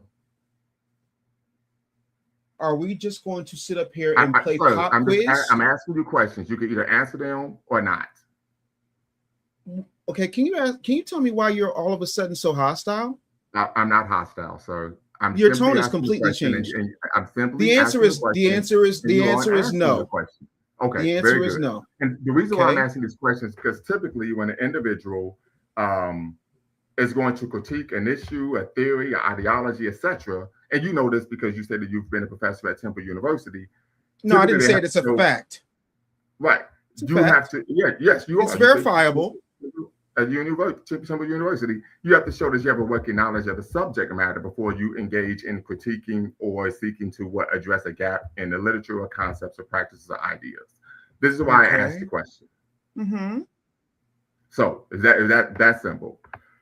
Are you familiar with some of the core tenets of Pan-Africanism? As far as I'm trying to understand what you're asking. Core tenets of the ideology and movement. All right. So from what I understand, right, Pan-Africanism is a concept where people throughout the diaspora, meaning people who are not as what you would call living in their homeland, are cooperating in order to make sure that Pan-African, that they're contributing to the growth and development of Africa. No, it doesn't have to be Africa. It's about contributing to the growth and development of Black people anywhere in the world. You could be in Seoul, Korea. You don't have to be in Africa. You could be in Botswana. You could be in Moscow. Right? Mm-hmm. It doesn't matter where you are in the world. It's about working together in whatever way you can to better our lives. Okay. Here's why I'm confused then. Because the African Union has how many member states at this point? 54. I thought it was 55. But South Sudan would make 55. Okay, cool. So my whole thing is, doesn't the African Union website even say that their main goal is to make sure that it's contributing to continental development? By continental development, does that not mean Africa? Yes, the African Union is a international continental organization. The African Union is an aspect of Pan-Africanism, but it's not the end-all be-all of Pan-Africanism. Okay, awesome. And I would give some examples of Pan-Africanism in practice. One would be the Sahel Alliance. Right. Another example of Pan-Africanism in practice would be African nations providing political asylum to African American activists. That would be an example of Pan-Africanism, in which they paid their living expenses while they were in political asylum. Right? Kwame Ture, born Stokely Carmichael, born in Trinidad and Tobago, Bronx, New York, raised, Howard University educated. Later became considered the prime minister of Black America. He ended up moving to Guinea due to finding out he was going to be assassinated due to the machinations of FBI and COINTELPRO. Another example of Pan-Africanism in practice would be Winnie Mandela visiting Stanley Tooker Williams while he was on death row and advocating for his clemency to Governor Schwarzenegger. Those would be examples of Pan-Africanism in practice. But that's for individuality. What I'm talking about is, right? So when we look at the African Union, and I provided some that was individual based, and I provided some that were governmental. A political asylum from African American activists by different nations is an example of governmental Pan-Africanism. Can you do me a favor? Can you give me 3 institutional outcomes that modern Pan-Africanism has produced specifically for foundational Black Americans? And let's just be reasonable. In my lifetime, let's say 25 years. Let's see here. You said 25 years. In the past 25 years that have benefited foundational Black Americans as a whole, not individuals. That has benefited foundational Black Americans in the last 25 years. I'm talking about one would be the nation state of Libya providing a $5 million loan to the Nation of Islam, interest-free $5 million loan to the Nation of Islam. Didn't the government block that? And no, that's I could have swore that. Oh no, that was the $1 billion check. My bad. Go ahead. Yeah. And how did that benefit foundational Black Americans? Well, the Nation of Islam was primarily made up of African Americans. That's one group. I said all. Something that no. All that, because I love the Nation of Islam. I have a lot of love for the minister. When Fox pulled out of covering his talk during the 2020 pandemic, when Revolt pulled out of covering his talk during the 2020 pandemic, it was Business Bully TV that simulcasted it. So I got nothing but love for the Nation of Islam. Revolt and Fox Soul. I remember that. I was there. Like it was on my platform. What I'm saying is, another example. Okay, but no, let's stay there. No, let's not move on. Hold on, wait. Let's not move because we have to be clear. We can't just move the goalpost. What I said was to benefit foundational Black American. You're talking about a subset of a subset of a subset of a subset. I'm talking about foundational Black Americans. Okay, because that one is not an example. Another example would be the Baraka School in Kenya providing free education and transportation, housing for African American at-risk youth in Baltimore to go to school at the Baraka School in Kenya. Of course, Baraka means blessing in Kiswahili. Of course. Here's the thing, though. Baltimore is one area. It's one teeny tiny area. I'm talking about how it has benefited all. No. Apparently, I'm not being clear on the question. The question I'm asking you is how has Pan-Africanism, by and large, benefited all of foundational Black Americans, not a small subset of a religious group or not one particular group of at-risk kids who all of them damn near are at risk because none of them are reading on grade level. I'm talking about the entirety of foundational Black Americans. Have they benefited? Because from what I'm hearing for the most part are small little individual things. And you just said earlier on in our conversation that exceptions don't disprove the rule. So I'm trying to figure out exactly what they have done where we can go, wow, everybody need to be like Dr. Umar, and we need to start talking about Pan-Africanism because, man, we are benefiting. I don't think anyone should be like Dr. Umar Johnson. Is he not the Prince of Pan-Africanism? No. I haven't heard any Pan-African yet reject this man. He's a buffoon. Well, actually, you're hearing one now, and if there are several Pan-Africanists that reject him. One would be Equaline Network. The other would be Sister Farida, who's from Togo. There are, if you are familiar with Pan-Africanists, every serious Pan-Africanist I know rejects this guy and views him as a buffoon who simply uses Pan-Africanism to promote itself. So then my question is, here's the question. How do you let somebody run rampant for 2 decades under your flag of Pan-Africanism? Well, I can't let somebody. Not you individually. I'm just talking about. He's an individual. We live in the United States of America. He can say and do whatever he wants. But aren't you saying, but aren't we supposed to be protecting our people? Because he's taking advantage of millions of Black people who have donated millions of dollars to this man. He's a private citizen, just like the operating as a Pan-African, and then putting himself up as a prince. I have yet to see I've not seen the African Union or any Pan-Africanist of note get together like a Ben Crump press conference and say, we absolutely reject Dr. Umar. We absolutely reject what he stands for. That is not Pan-Africanism. He should be shamed. We should sue him for using the term civilly. So one, you can't sue somebody for using the term. That's not possible. You can't sue somebody for using the term Pan-Africanism. Go ahead and call yourself the business bully and watch how false that becomes. Once again, we're talking about an ideology. That is your brand. The business bully is a brand that and so is the Prince of Pan-Africanism. So is the Prince of Pan-Africanism. Right. And that brand, would you? But no. But what I'm saying is, don't cut me off. You can't sue him for calling himself the Prince of Pan-Africanism. Just like you couldn't sue Notorious B.I.G. for calling himself the Black Frank White. That's nonsensical. Oh, but he got sued for being called Biggie Smalls. What I can say is that individuals who we're just going to skip over what I just said. We're just going to skip over what I just said. Why? Because it's a fact. Because what I just said was a fact. I just want you to acknowledge that that was a fact. That just completely. Once again, don't cut me off. Don't cut me off. Okay. Once again, this is my platform. Individuals who are serious about Pan-Africanism focus on doing the work.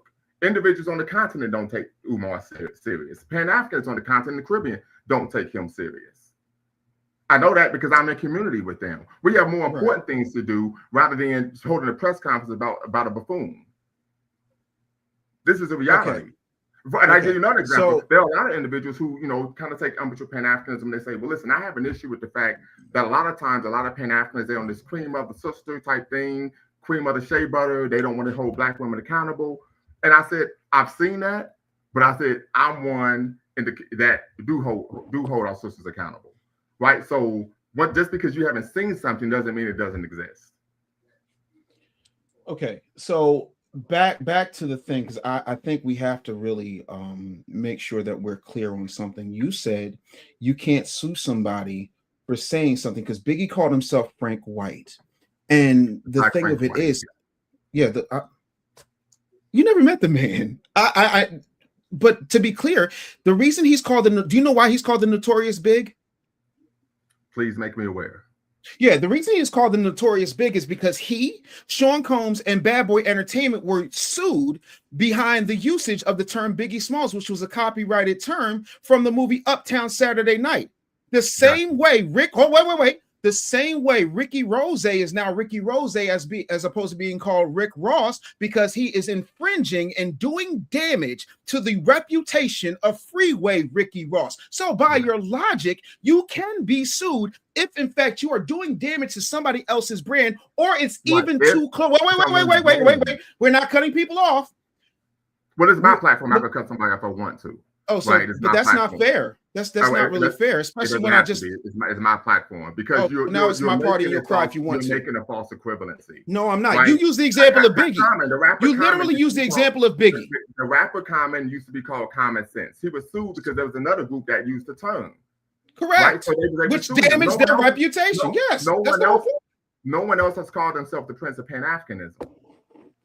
That's not a But Pan-Africanism is any way you slice it. What he is doing is not doing you any favors. Would we agree on that? Because you said he was a buffoon, right? Pan-Africanism. I'm sorry, what? So there's nothing to sue over. This is a nonsensical argument. It's not a nonsensical argument. It really isn't. If you, the thing of it is, just like you have preachers who are Christians who go out sexually abusing children. You can't sue the person because they call themselves a pastor and they're doing things that are nefarious to little kids. Yeah, because there's sanctions in place to sanction them. They get fired. They get put in jail. At the end of the day, again, they committed a crime. So but you can again.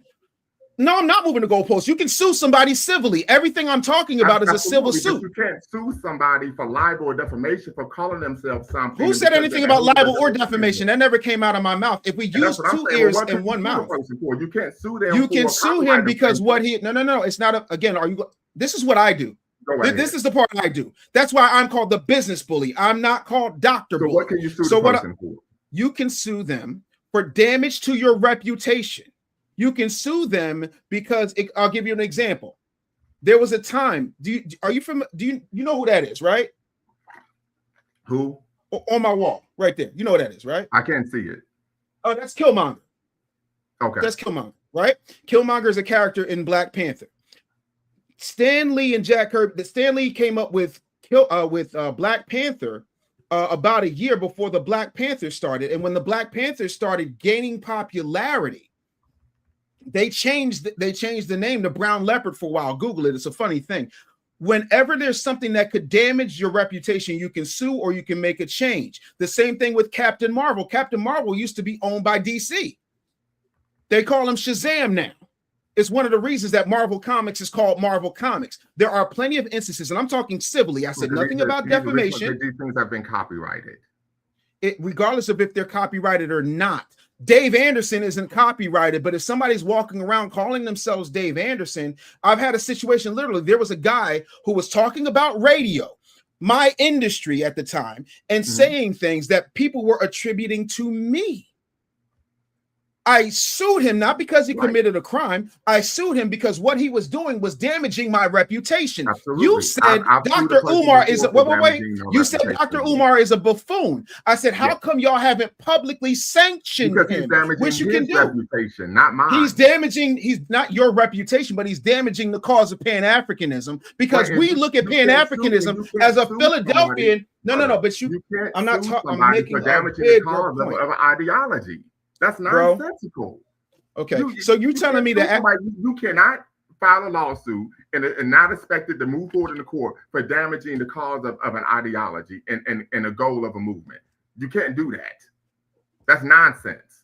So once again, this is the argument that you're making that is nonsensical. So we're going to move on. I'm only making that argument because you made the argument about Biggie Smalls and you were factually incorrect. That's all. But let's move on. Again, because of a copyright issue. That's why you said he can't be sued for. You said no.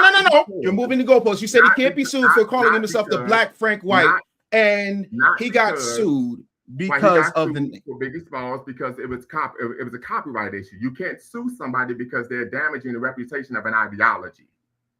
You can sue somebody still again. Those are two separate issues. So I tell you, if you can prove harm, you can. But go ahead. Once again, I appreciate you. Is Pan-Africanism worth protecting? Well, the protection is in doing the work. Okay. That's where the protection is. The protection is in doing the work. And if somebody is infringing on your ability to do that work because they are damaging your reputation, do you think he's an asset or a liability to the cause of Pan-Africanism?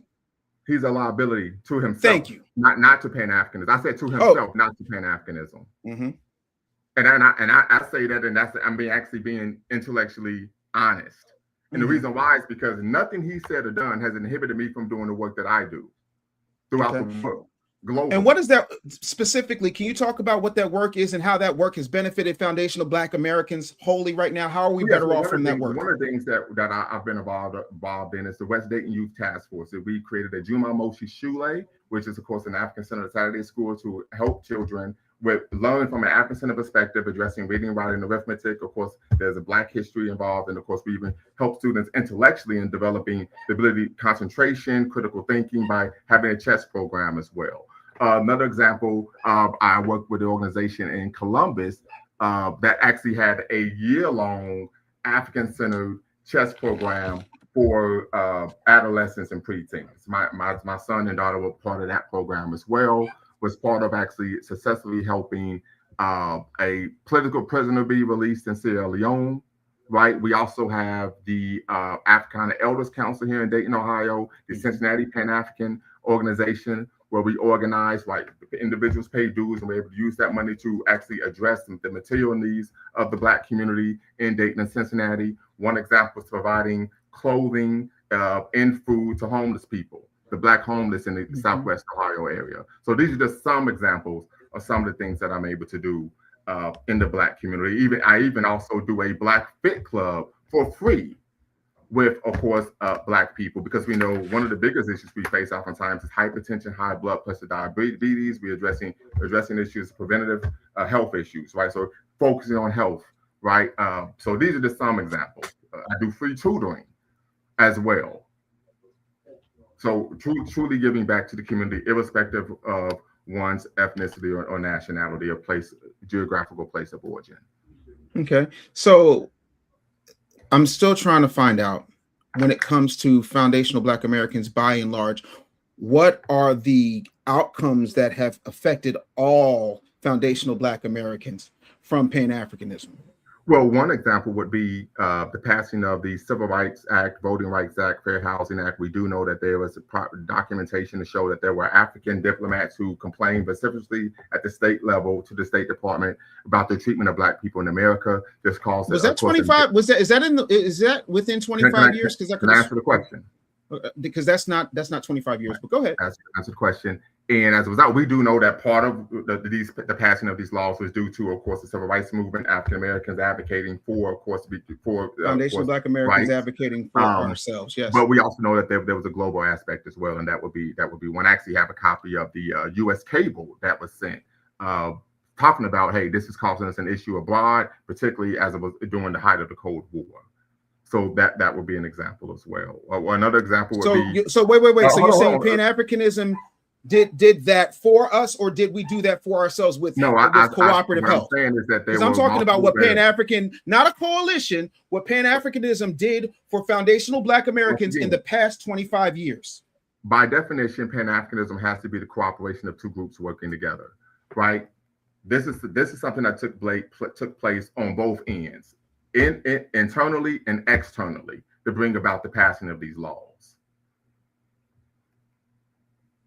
Who did the heavy lifting?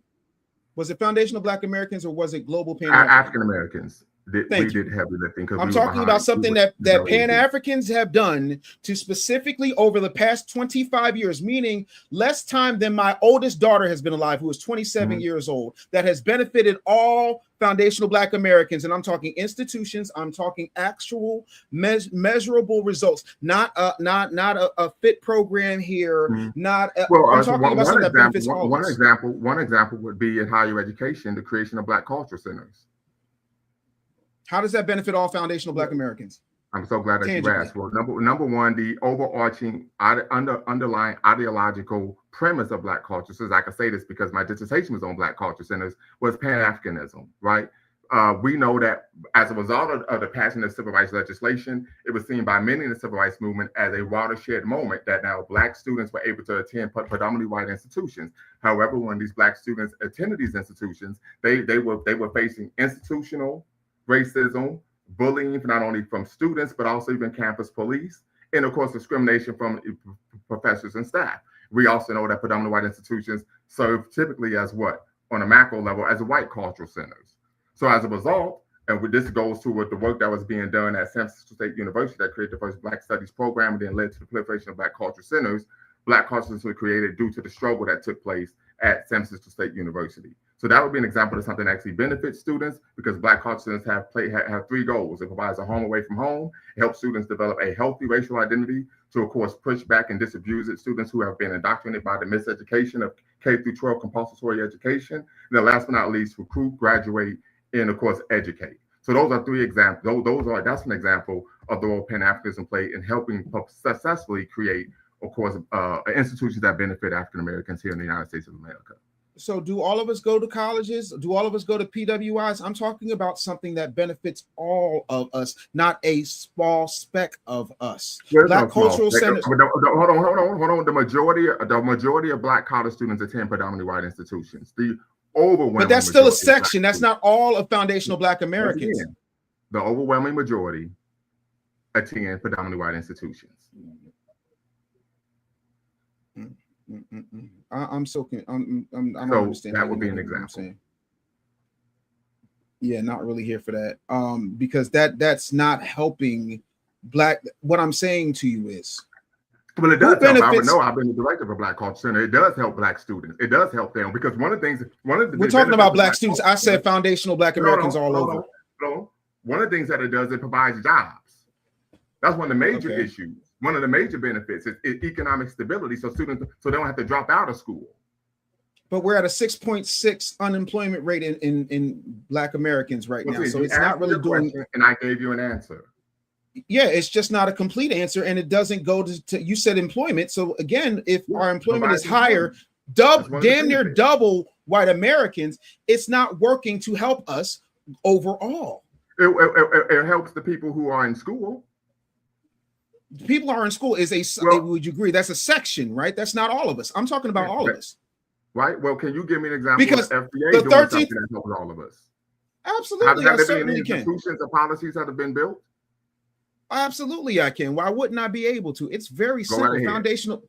Foundational Black Americans have made it possible in the past 25 years for us to, again, expand with fiber optics, expand with cellular use, expand with medical. Give me a specific example.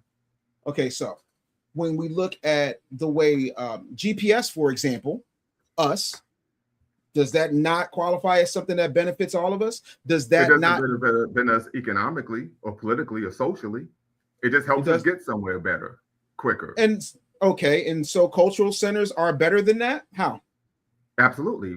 I would tell you why, because one, it provides jobs, right? For How many? Students. How many? How many jobs because of that? Hold on. I'm gonna answer your question. It depends on the size and the level of funding the Black Culture Center has. Mm-hmm. Okay. Right. The second issue is it helps students graduate. It helps students with the professional development. They're able to learn how to be a professional from a Black standpoint, rather than believing that they have to actually emulate white people in order to be professional. It helps students develop a healthy racial identity so they don't engage in self-defeating, self-destructive, and disempowering behavior. This is why I mentioned aggressance theory when we talk about Black identity. I would know this because this is my warehouse. My dissertation was on Black culture centers. Okay. So these are tangibles that Black culture centers provide in higher education. I would know, but that's not helping absolutely all of us. Neither is GPS. Okay, let me put it to you another way. But at least the examples I gave, I provide the example I provided actually brought about a tangible result. Right? Let me ask you. Go to the center, you can get a job. They're going to help you graduate. They're going to teach you how to be a professional. Right? That's a tangible result. GPS doesn't bring about a tangible result. Okay. Let me ask you this. What is a benefit of Pan-Africanism that benefits foundational Black Americans that Pan-Africans don't benefit from? I don't understand the question. Certainly you do. What I'm asking is, because Pan-Africanism and everything that you talked about seems to be a one-way street, there's no tangible benefit for us. Well, there's not a one-way street. I just gave you examples of Pan-Africanism not being a one-way street. I give you another example of Pan-Africanism that isn't a one-way street. That has nothing to do with African Americans, right? I give you an example. In Haiti, after the earthquake, the nation state of Senegal, this is Pan-Africanism at a governmental level. Senegal? Provided what? Funding and travel expenses for Haitian students to study in Haiti due to the earthquake devastating many of the schools and universities in Haiti. That would be an example of Pan-Africanism not being a one-way street. Again, I'm talking about for foundational Black Americans. You're talking about Haitians. I'm speaking globally. You said it was a one-way street. I just gave you an example, but not. No, I'm saying no. I'm talking about for foundational Black Americans. What they did for Haiti is great. Again, Senegal let Akon convince everybody that Akon City was going to be something, and it's nothing. What I'm talking about nothing to do with what I'm talking about. You brought up Senegal. You moved the goalposts. I talked about FBAs, and you talked about Haitians. You talked about Senegalese people helping Haitians. I'm talking about us. I am talking about us. You can't overtalk. I did, but I'm gonna let you go ahead. You can't overtalk me. As I said it before, Pan-Africanism is about the care and concern for all Black people. So nothing for foundational Black Americans. There's not just one subset. Right. I gave an example of the situation in Kenya. I talked about African countries providing political asylum for African American activists. That's an example. Those are individuals, not all of us. Right. But once again, I'm waiting for an example for all of us. Another example would be 6 African nations backing Malcolm X to go to the United Nations. That's not in 25 years. Malcolm X died before I was born. I'm talking about it not being one-sided. I'm talking about to benefit us, because what I'm saying is everybody benefits. Every other group in the diaspora benefits from us. Every other group in the diaspora does not benefit off of African Americans. That is just not true. I'm not an African American. I'm a foundational Black American. You haven't provided one example to substantiate. 13th, 14th, 15th amendments. So they do. Well, hold on. Everybody benefits from that, not just members of the diaspora. And we just stated that the top 5 groups that immigrate to America aren't even Black people. So if you had a real issue with people benefiting off our back, you would be dealing with individuals from other countries, not from the Africa. And I do, but we're not talking about that. I'm talking about how we benefit. No. We're talking Afrophobia. Not at all. I don't have Afrophobia. I'm not afraid of anybody throughout the diaspora. I do more business across the diaspora than you do, bro. So you can go to end the conversation, because of course I can't have a conversation with somebody about a concept and idea that they don't know anything about. This is why I can't have a conversation with somebody who's being intellectually disingenuous, and when you give them the actual thing. This is why I asked you those introductory questions. I got you a Shammy. I want to send. This is why I asked him these introductory questions about Pan-Africanism. Right? This is why I did that. I asked introductory questions about the concept and idea of Pan-Africanism, because academically, if you're going to have a conversation or a critique of a particular issue, you have to show that you first have a working knowledge of the situation and of the issue. And he wasn't able to show that. Pan-Africanism is not about one particular group. right? Pan-Africanism is about working to help Black people wherever you are in the world, not just on the continent, not just in the Caribbean, not just in the United States, right? That's what it's about, right? When I asked him for an example of how what has been done, he talked about GPS that provides no tangible benefit, right? Socially, politically, economically. I give an example of Black culture centers because the underlying impetus of Black culture centers was what? Pan-Africanism. So I provided an example, and it provides tangible benefits. It helps students graduate. They have a home away from home. My research on Black culture centers, when I did my dissertation at Cleveland State University, there was a young lady who was an African-American who stated that she was going to drop out of school until she found that there was a Black culture center on campus. She couldn't go to an HBCU because it's far too expensive. And we know most Black students attend PWIs because what? We pay taxes, and these are public institutions. It's far cheaper to attend.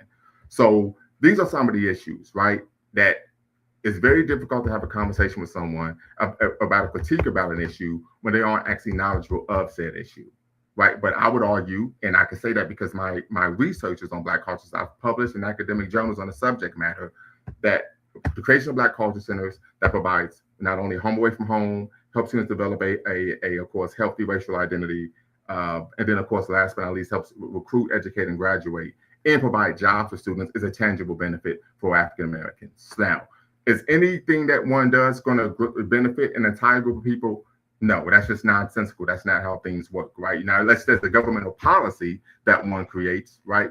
But once again, as I said before, I ask these type of questions because these are talking points that I saw that he had on his platform, but he wasn't able to answer the question because he just wasn't knowledgeable of the information, right? When I talked about Black identity, anyone who's going to have a conversation about Black identity, someone who's in the academy would know you have to be knowledgeable of Nigression's theory. Right, when we talked about the concept of scholarships, right? He gave examples of Indians cosplaying as Black people. Then he says, well, what about Jamaicans? I said, well, the scholarships say Black. It's based on race, not based on ethnicity. Right, so I mean, it's like, what are we talking about here? That's just not the reality. These scholarships aren't allocated to African Americans. They're allocated to Black people, period. Right, and so I can say that because once again, this is my warehouse. This is what I do for a living. Right, it's what I do for a living. So it's unfortunate, but I figured that this would take place. So I figured that this type of thing would take place. Just for people to comment, I'm not a Democrat. I never have been, never will be. I prefer the term African American, and once again, it's been around since the 1700s. We also know that African Americans are the only group that are identified based on color, not a geographic place of origin. Secondly, we know that the concept of, I would argue, only thing foundational to America, of course, is ethnic genocide, chattel enslavement of African people, and then, of course, settler colonialism. So something to consider there. But I said, once again, yes, this is live. But the issue, well, I cut him off because, once again, I don't do playing games, right? We don't do the playing the games here, right? It would be extremely difficult for any nation state or organization to create a policy that benefits every single Black person in a particular country simply because they aren't in the country, right? But there are concepts and ideas that allow individuals to, let's see here, we'll remove this. We'll remove this here as well. Okay.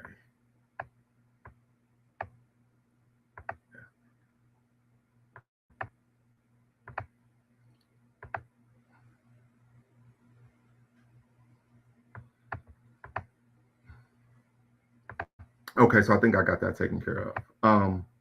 To allow us to do what? Help Black people of a particular ethnic group, right? But the issue, Pan-Africanism, is about helping a particular ethnic group. Pan-Africanism is about what? Helping Black people, period, irrespective of one's ethnicity, geographic place of origin, so on and so forth, right?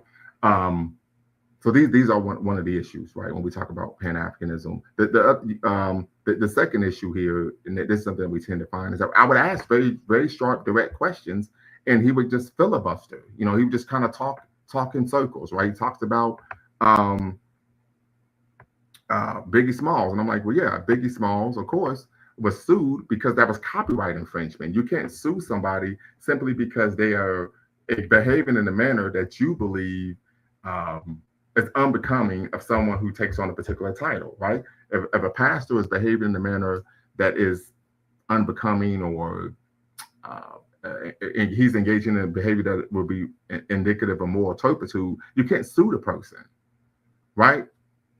This is not a reality, right? It would be a frivolous lawsuit that would be dismissed, right? But once again, the issue here, I appreciate that. And, I'm gonna put the link in the chat so anybody could tap in and be part of the conversation if they want. The issue here, and like I said, I get that telling your guests you could interrupt them, but they couldn't. Well, no, it's not, child. It's my platform. This is just the way it works. And I don't allow people to make claims that are opposed to facts or make arguments that are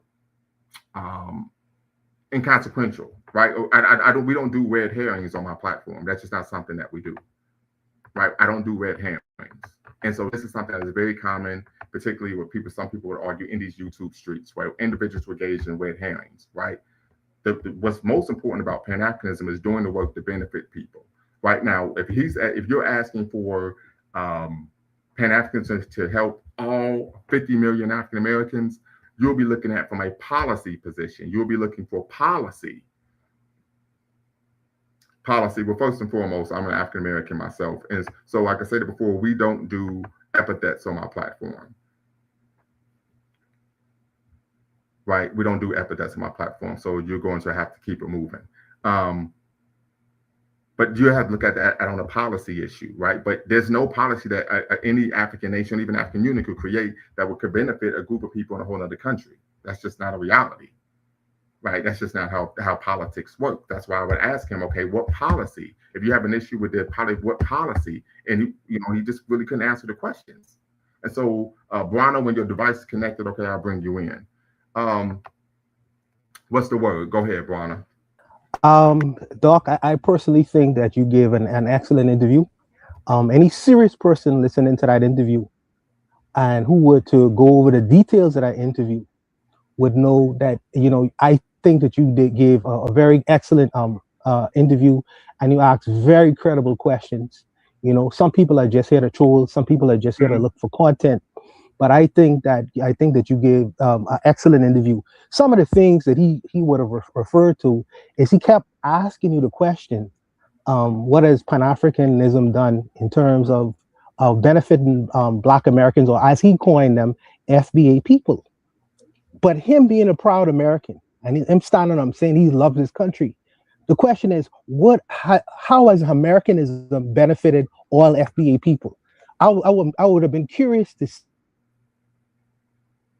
Very curious, how has Americanism benefited all FBA people? Another thing too is he keep on superimposing a small online group to 45 million Black people. Right. No, I mean, how could you do that? No one volunteered you all to say, well, we speak for all 45 million Black Americans.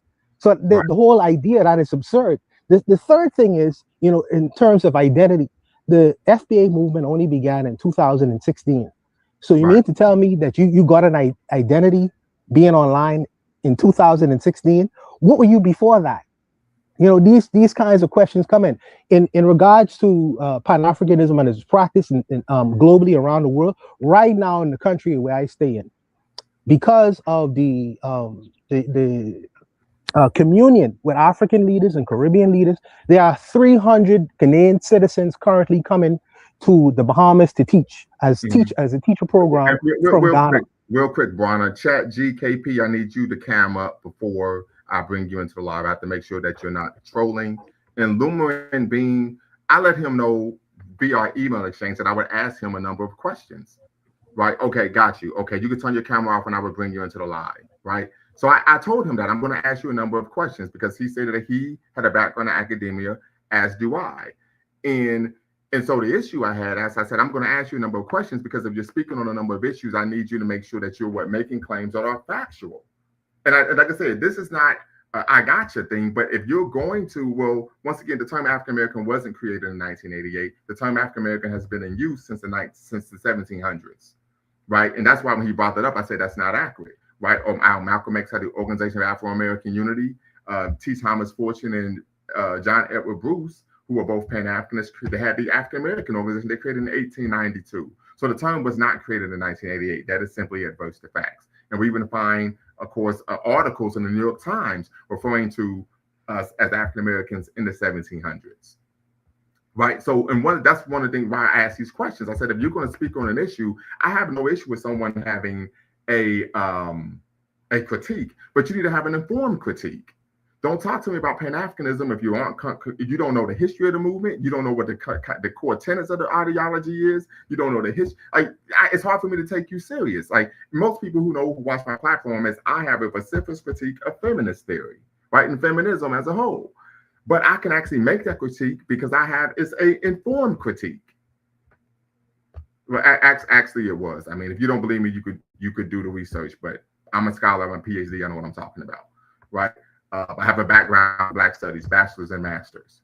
Yeah, but I have an informed critique. I'm not just bloviating. And the biggest issue for me, and I think one of the sisters mentioned this, is when I would ask him a question, he would begin to kind of go in these roundabout, just talks, but he didn't actually directly answer the question. And it was because he wasn't able to. That's the reality situation. That's why when I would ask these direct questions, because I told him, I even sent him, and this is something most people don't know, I actually sent him a list of the primary questions I was going to ask him. I sent him probably 3-4 days in advance. He said, hey, these are the primary questions I'm going to ask you. So he knew what questions were coming. It wasn't like this was an aha moment or a gotcha. I told him, I said, I'm going to send you the primary question. Now, there are going to be some subsidiary questions, but these are the primary questions I'm going to ask. This is going to be the issues. And he couldn't answer the questions.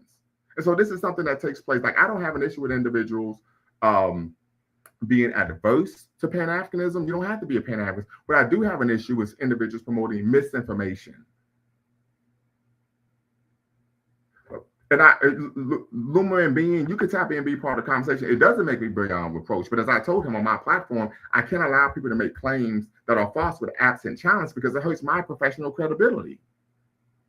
This is the reality. This is my career we're talking about.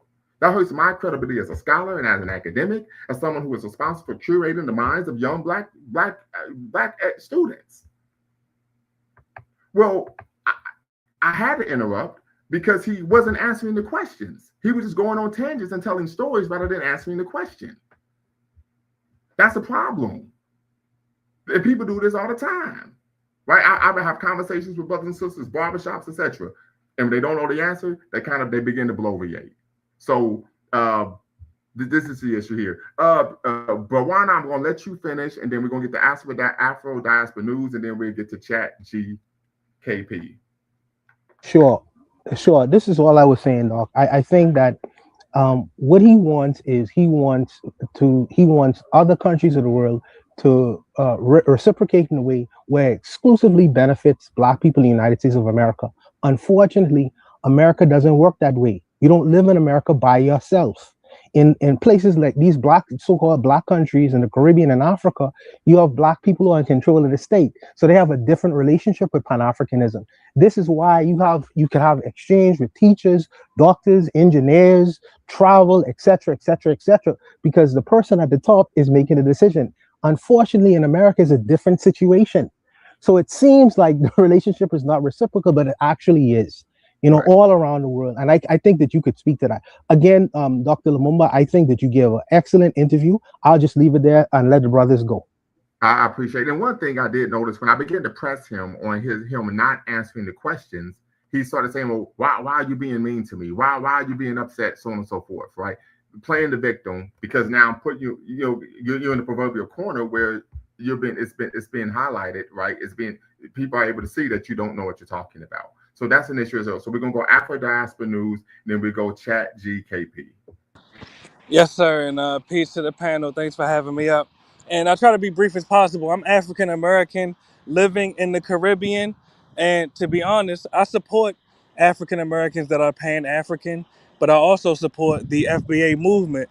Now, I have to be honest, the brother Dave Anderson, he really did ask a brilliant question.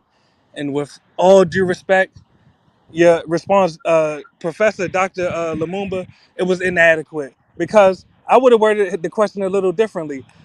What have any of these African nations or Caribbean nations reciprocated to African Americans that have literally fought and died for not only the 14th Amendment, but additionally, African Americans' tax revenue is allocated to the Caribbean and Africa as foreign aid.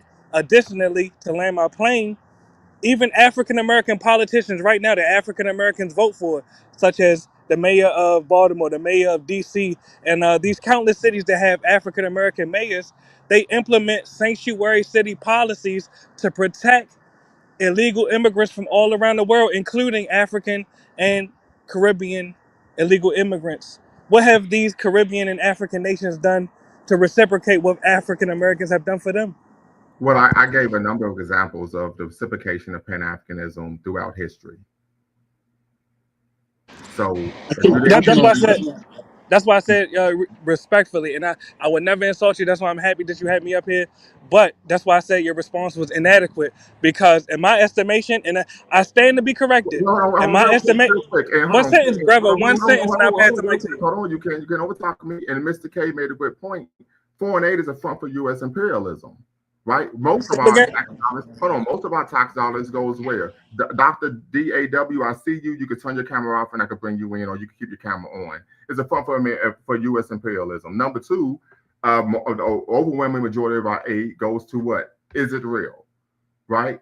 That's a reality. But in number three, we don't have any control over that. I mean, we could talk about the impotence of the Congressional Black Caucus, right? But we have to be cognizant of these things here. That's not something we have control over. And like I said, and as Mr. K stated, and I can say this because I've reviewed the literature. There's a great book on it right here, Who Owns Haiti? Right? People, power, and sovereignty. This is nothing more than a front for U.S. imperialism. So immaterial, how we feel, Americans' foreign policy is imperialism, and they're going to use our tax dollars to do what they want with it to further their imperial global goals. So it's something to consider there. I hear you. And am I able to respond uninterrupted? It'll be less than 10 seconds. Go right Respectfully. ahead. And I have to say, I have to call this out.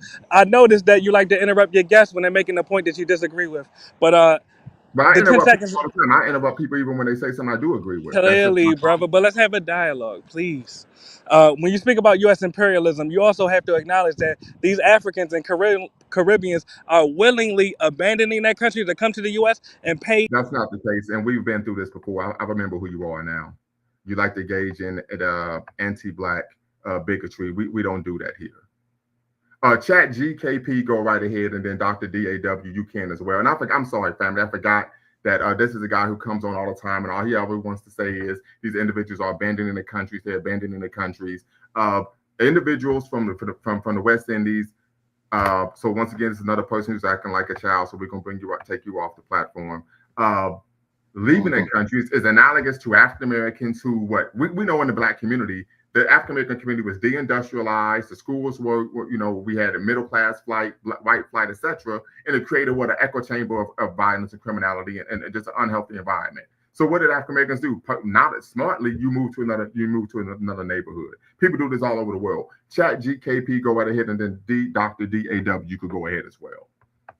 Yeah, peace, Dr. Bakari, and peace, Dr. DAW.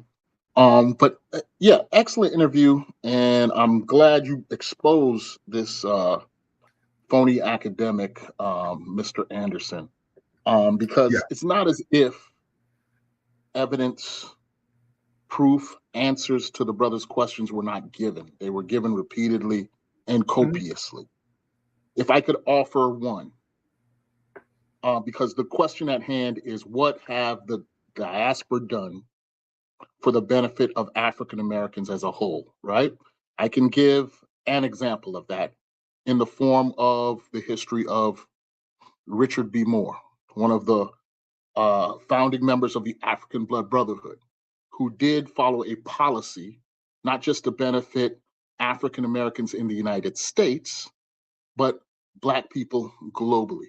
But if one just looks at Moore's efforts during the Scottsboro trial, to help free the Scottsboro boys. I can't remember, I think it was 8 or 9 boys, right? Who were being railroaded and on the way to being lynched by the state of Alabama. This is a man from Barbados. I'm familiar with what you're talking about. Go right ahead.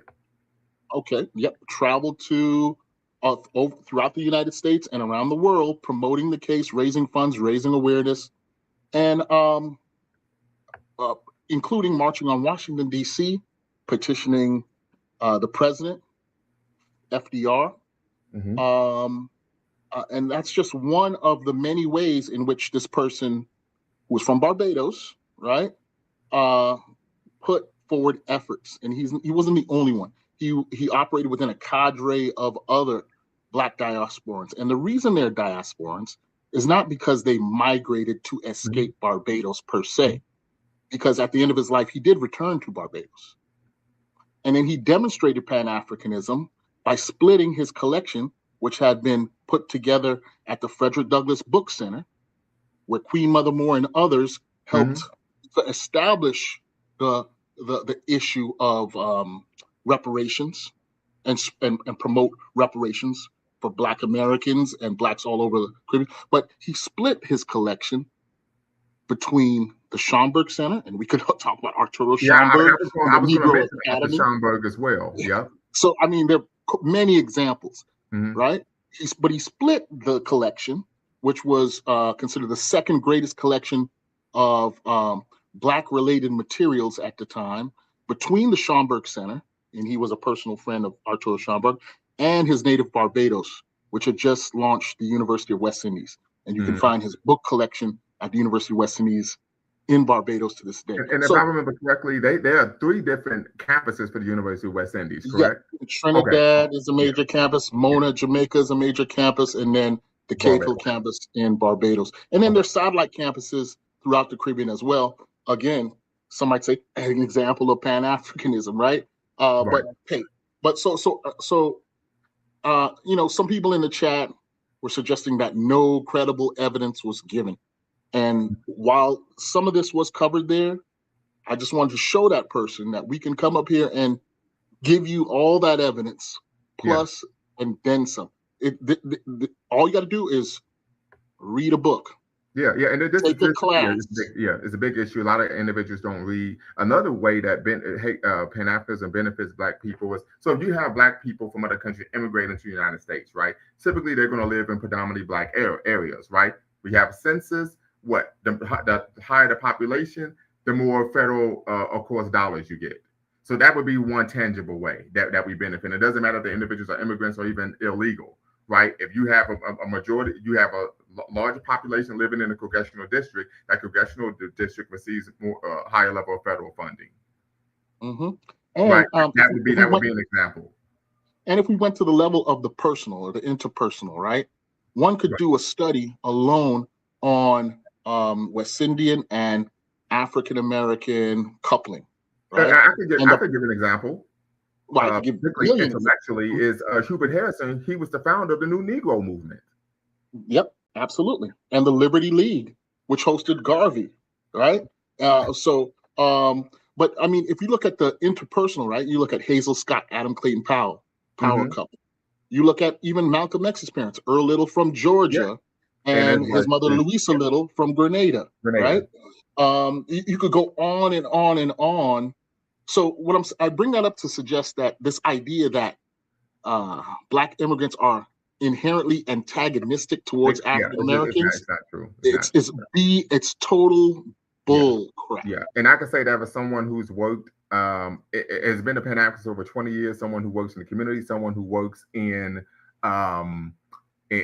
academia, like that's just not true at all. And typically what you find is when you come in contact, and you all could speak to this, with African, and of course some of this you could say is because we're in academia, individuals tend to be far better educated than just a lay person on the street.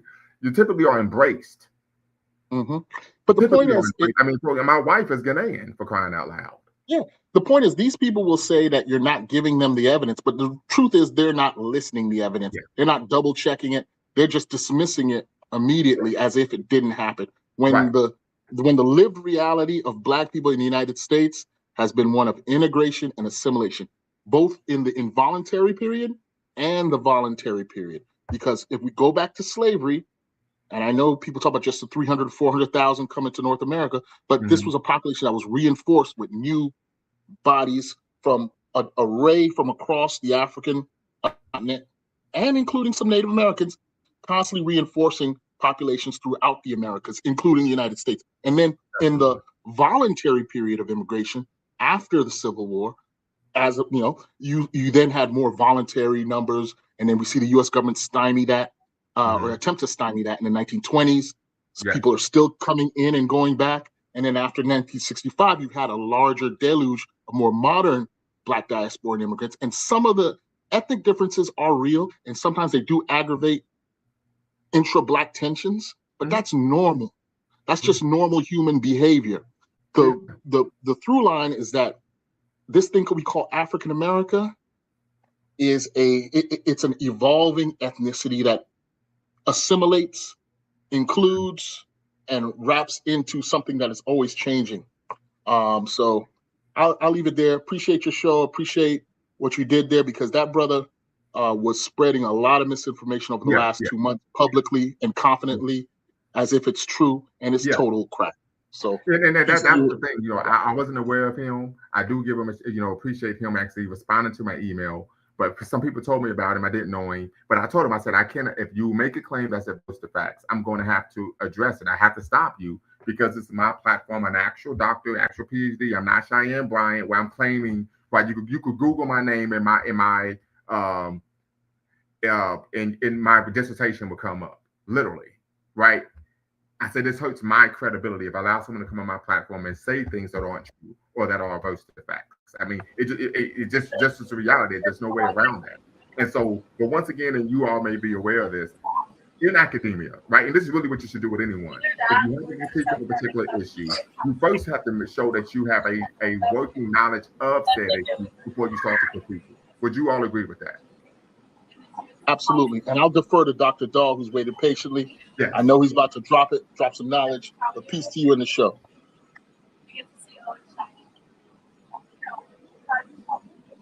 Peace. Dr.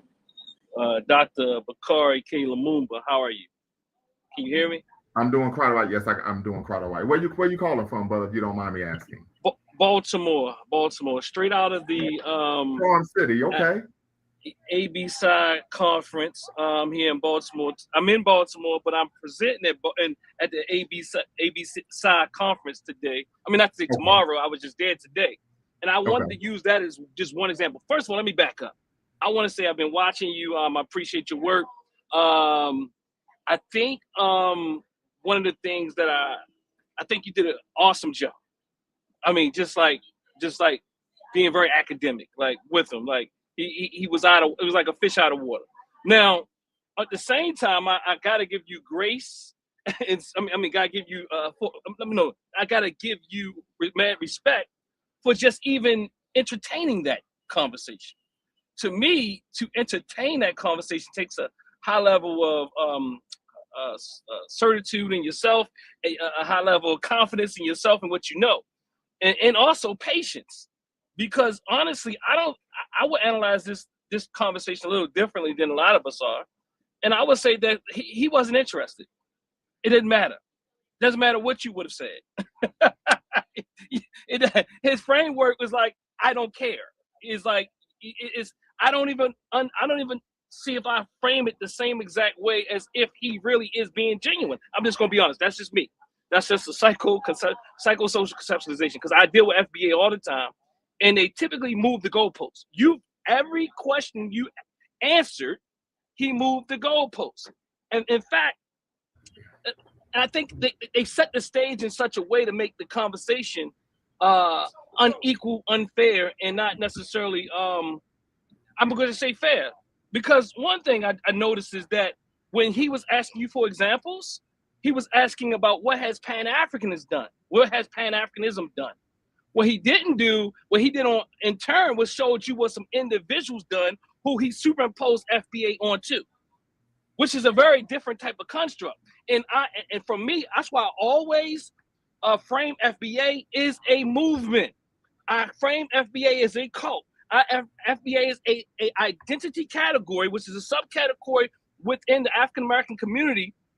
That is a quote unquote movement. I don't care what they want to call it, Freedmen, FBA, the delineation movement, whatever it is. They do a lot of mental and intellectual disingenuous gymnastics. Yes, absolutely, we on it, right? Yeah. So again, to ask, so he can pull anybody out of history and say this is what we did. In fact, the reality, and let me tell you why to be a double standard. Because if he see, it's a double standard because he's looking at an individual, and maybe you and I haven't done. We don't know everybody. That person who have created the GPS, we don't know everything about his history. He could have been a Pan-Africanist. But what I'm saying is, I'm not saying he was. I'm just saying that it makes it very unfair in general. You know what I mean? So with all the information that you have, all the knowledge, I hear it. Even with all his unfair advantage, you held it down. That's what I want to say. Go right ahead. I'm sorry. No, you go.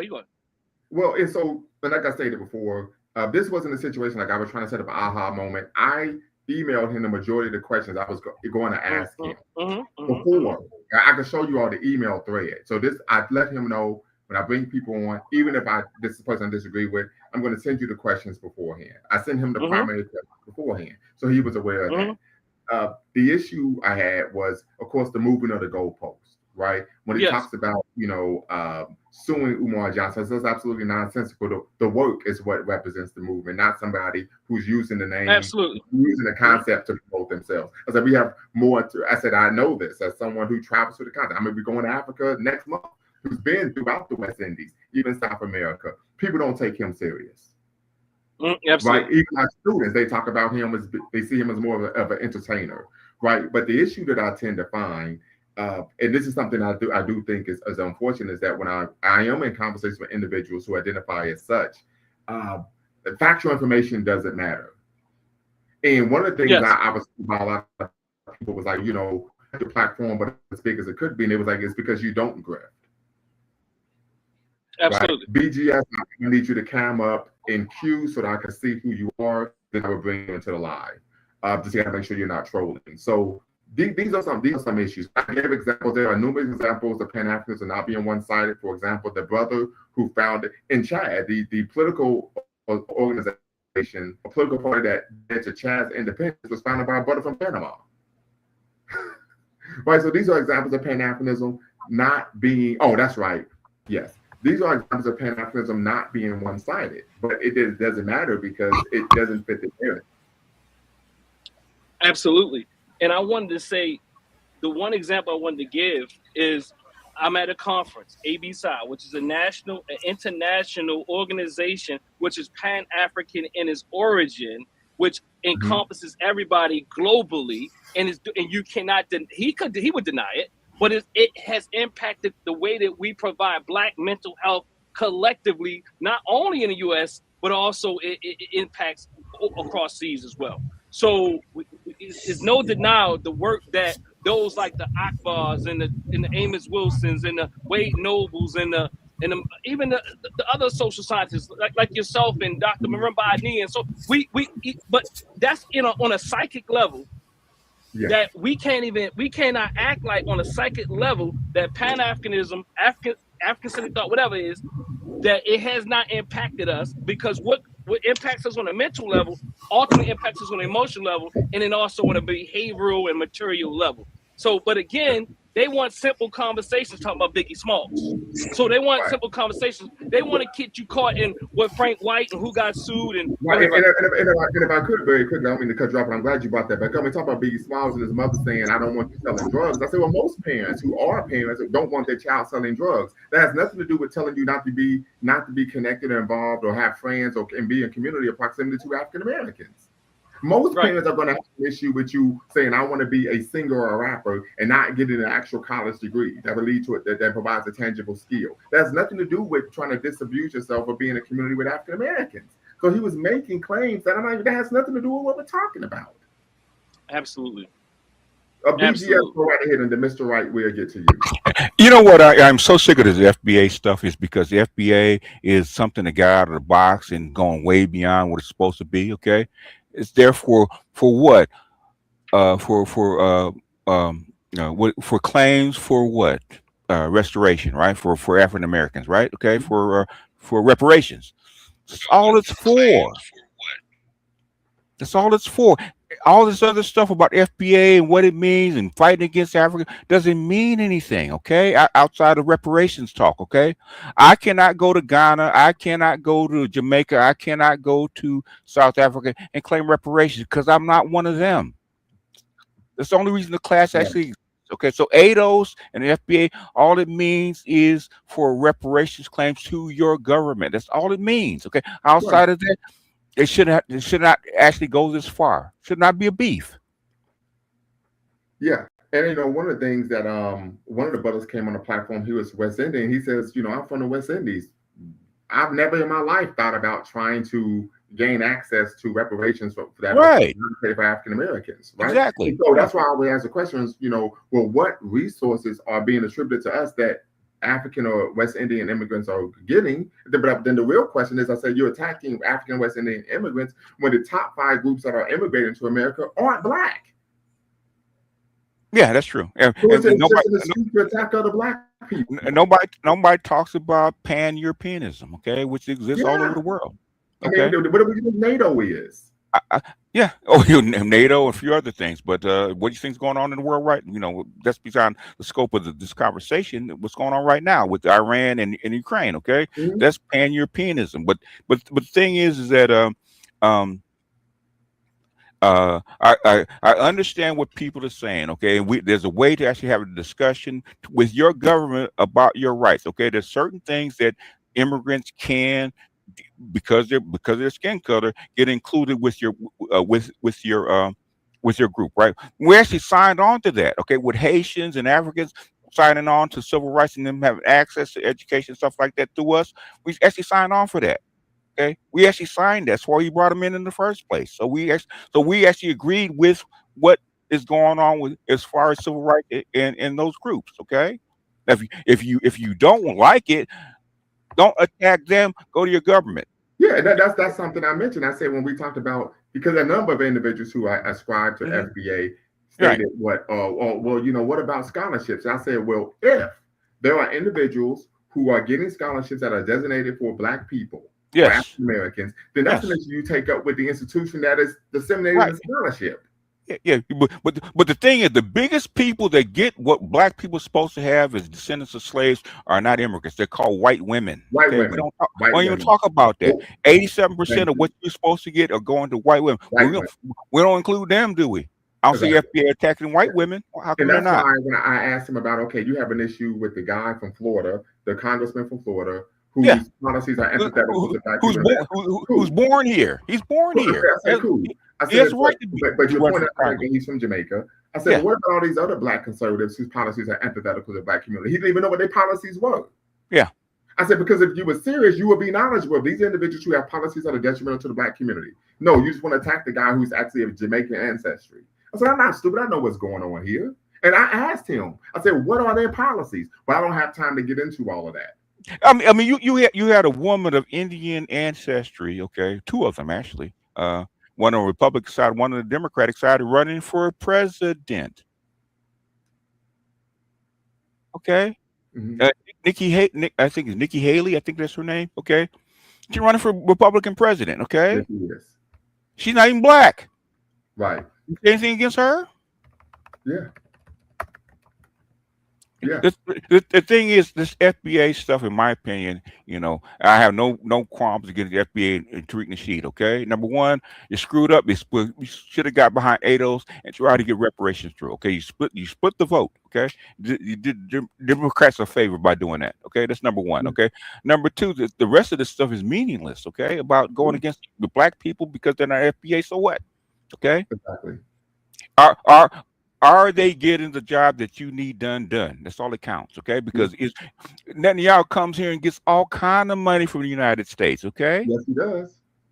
For Israel, you just gave $200 billion to Israel and that Iran fight, okay? Nobody says shit about that, okay? No one says a word. And you squawking about a few people getting scholarships in the United States? Are you kidding? Right.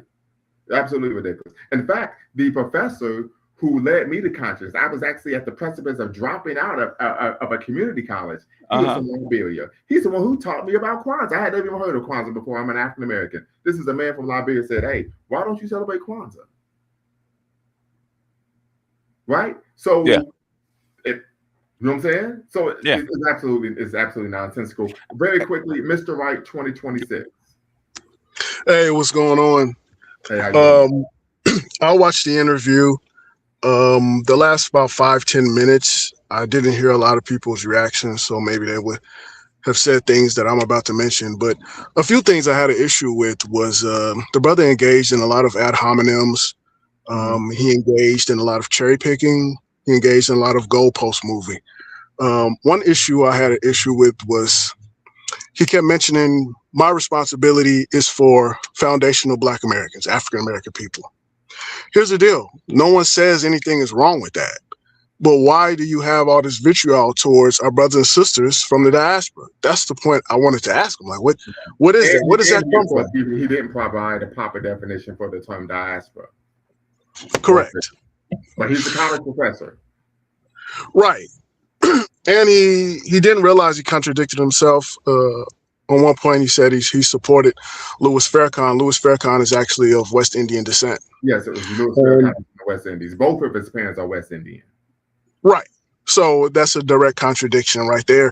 And then he mentioned a few people. He brought up Biggie Smalls. He brought up Busta Rhymes. Anyone can cherry pick anyone to support their viewpoints, right?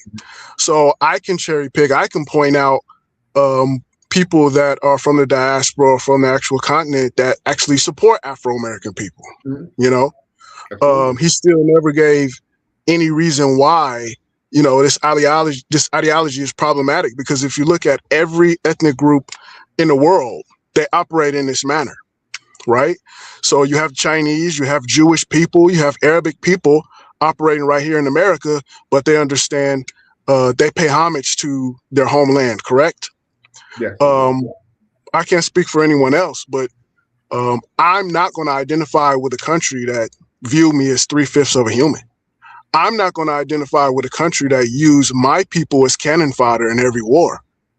I'm not going to identify with a country that I have to beg and scream and crawl for basic civil human rights. Right? Yeah, that's a good point. Yeah. So I think you gave him 3 separate points on how, you know, Afro-Americans benefited from Pan-Africanism. So I noticed he moved the goalposts. He says, well, I want to know in the last 25 years. So, very quickly, I don't mean to cut you off, but Newell stated this, and this is a great point. When I cornered him about him making claims that were false, he says, well, I'm a humorist. And I said, well, we have exactly conversations here. Exactly. And one of the things he made, when you brought up a few points on how Pan-Africanism benefits African Americans, he quickly stated, I want the entirety of Afro-Americans to benefit from it. And it's like, well, he did that on purpose, because he set the bar so high that it would be impossible to document something like that on that scale. Right. So, you know, this was deliberate. So the guy just suffering from Afrophobia. If you look at Black people, whether they're in the diaspora or actually on the continent, that have this type of mentality, we cannot associate with these type of people, because once again, like I stated before, every other ethnic group, racial group operates in this manner globally. I think one brother brought up before Pan-Europeanism. That's really a thing. Yeah, you mentioned NATO, right? What is NATO? White people, European countries doing what's in their best interest to seize global power, right? Yeah. You see, they operate like this throughout the world. This is nothing new. We're the only people, we're one of the only groups of people that refuse to get on board with what's really going on in the world. Obviously, we're not that way, but I'm just saying, we have to deal with, you know, Black people that things in terms of, you know, anti what we really are. I don't want to identify with my colonizer. I don't want to do that. Right? So, and I mean, that was part of the disconnect. We're going to bring you here. We're going to indoctrinate you with Christianity, and we're going to replace what you were and implant something completely different that's subservient to us. Yes, Dr. Malana Karinga mentions that. He calls it memory replacement. Dr.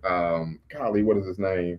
He wrote the Ali Missouri. He talks about this term of what he calls contrived amnesia. And that speaks exactly to what you're talking about, to where they take your worldview out, your mentality, your ideology out, and superimpose theirs upon you. Yeah, and you mentioned the Conference of Berlin. I know I mentioned this before, but I think it's a perfect example. These are European nations, and America had delegates as well, right? Conspiring to seize control of the entire continent of Africa, right?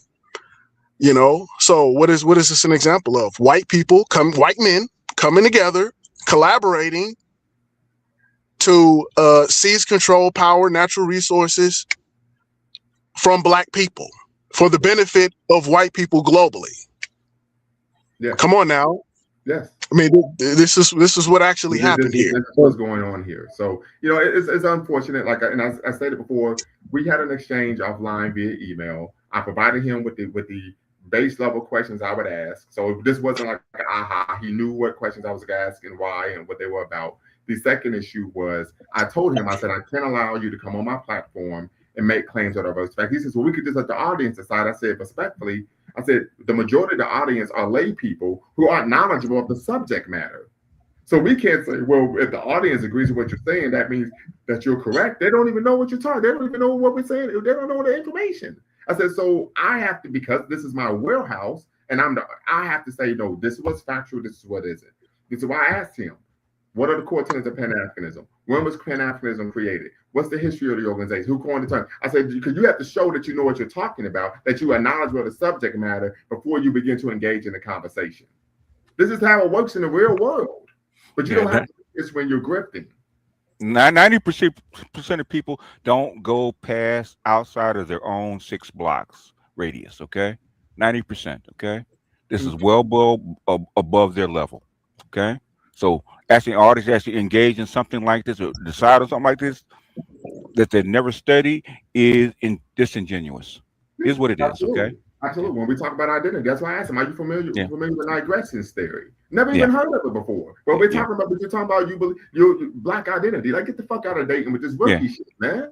Yeah, we you know, in my group for the last 25, 30 years have been trying to integrate Africans and African Americans together. Okay. And white people are the biggest people to actually try to stop this. Colin Powell actually wanted African Americans to actually be part of AFRICOM and help police Africa, right? They wanted Black soldiers. Guess who didn't want that? The Europeans didn't want that. Okay. Well, of course, you had Afro Americans lining up to go help and support Ethiopia, in the Italian invasion, and the American government stopped them. There's actually footage online from it. Yeah, but they don't stop white people, American people, from going over to fight for Israel, do they? Right. Matter of fact, W.B. Du Bois led a hands-off Ethiopia rally in Harlem. I believe. Right. So it's just, you know, like I said, and I had let me share my screen with y'all real quick, family, because I had a number of examples. Because when he did when he had the conversation with the brother, like, who do you think led the South African protests against apartheid? Those are American Black students in college, okay, in the 80s and 90s. So, you know, when he had the conversation with the brother from Haiti, the overweight brother from Haiti, he asked him, give me an example of Pan-Africanism in practice outside of social media. So I had all these examples just off the top of my head that I wrote in like the past hour. Right, that I was going to provide as an example of Pan-Africanism in practice, not just a concept or idea, right? But when I saw that, okay, this isn't going anywhere because no matter what I tell him, it doesn't matter, right? I said, okay, there's no need of even finishing the conversation, right? We talk about they say African Americans not liking Africans not liking African Americans. So, well, Malcolm X, when he went to Nigeria, he was given the name Omowale, the son who returned home. Where did Du Bois actually retire and die? And I've been to Du Bois's home, which is now a museum in Accra. I've been there. Come on now. I've been there. Got pictures and everything. Matter of fact, I'm gonna be honest, so I can put this out here. I'm in community with brothers. I became a bit emotional when I went to the his grave site that's on the campus of the museum. I became a bit emotional. Guess when Obama was president, who the biggest hero on the continent was? Obama. Yeah, because they were happy to see an African American, a Black man in America doing something great. Yes. Right. As a matter of fact, I had a quote here where I was going to talk about Marcus Garvey's Negro World newspaper. and how Jomo Kenyatta stated that Africans memorized its articles to share with other Africans hungry for some doctrine which lifted them from the servile consciousness in which they live. This is coming from the book by Robert Trent Vision, The Americans Are Coming, Dreams of African American Liberation and Segregation in South Africa, page 29 of Howard University Press. So I had receipts. And the thing is, I would ask him, well, give me an example. He would make a nebulous claim. And when I would ask for an example, he couldn't do it. I mean, this is something that individuals who align with this concept and idea or movement say all the time. When Clemson Cure had the brother Dennis platform, they said African and Caribbean immigrants are getting benefits that are aligned for African Americans, but they don't give an example, right? I said, in the one example David Anderson gave of a person who was not an African American getting benefits that are supposed to go to Black people was Indians. Yeah, Indians get it. Yeah. The TPS program with under Biden. Okay. Yeah. So nobody. Okay, but this is your government doing this. This is not you doing it. Okay, it's your government doing it. Absolutely. Yeah. So it's unfortunate, but I think this was a highlight. Like, I'm always willing to have conversations with people who even disagree with me. But the problem is oftentimes, and Mr. Wright, you said this, moving the goalposts, ad hominems, things of that nature, being extremely disingenuous, right? And as you say that, please show the email chain.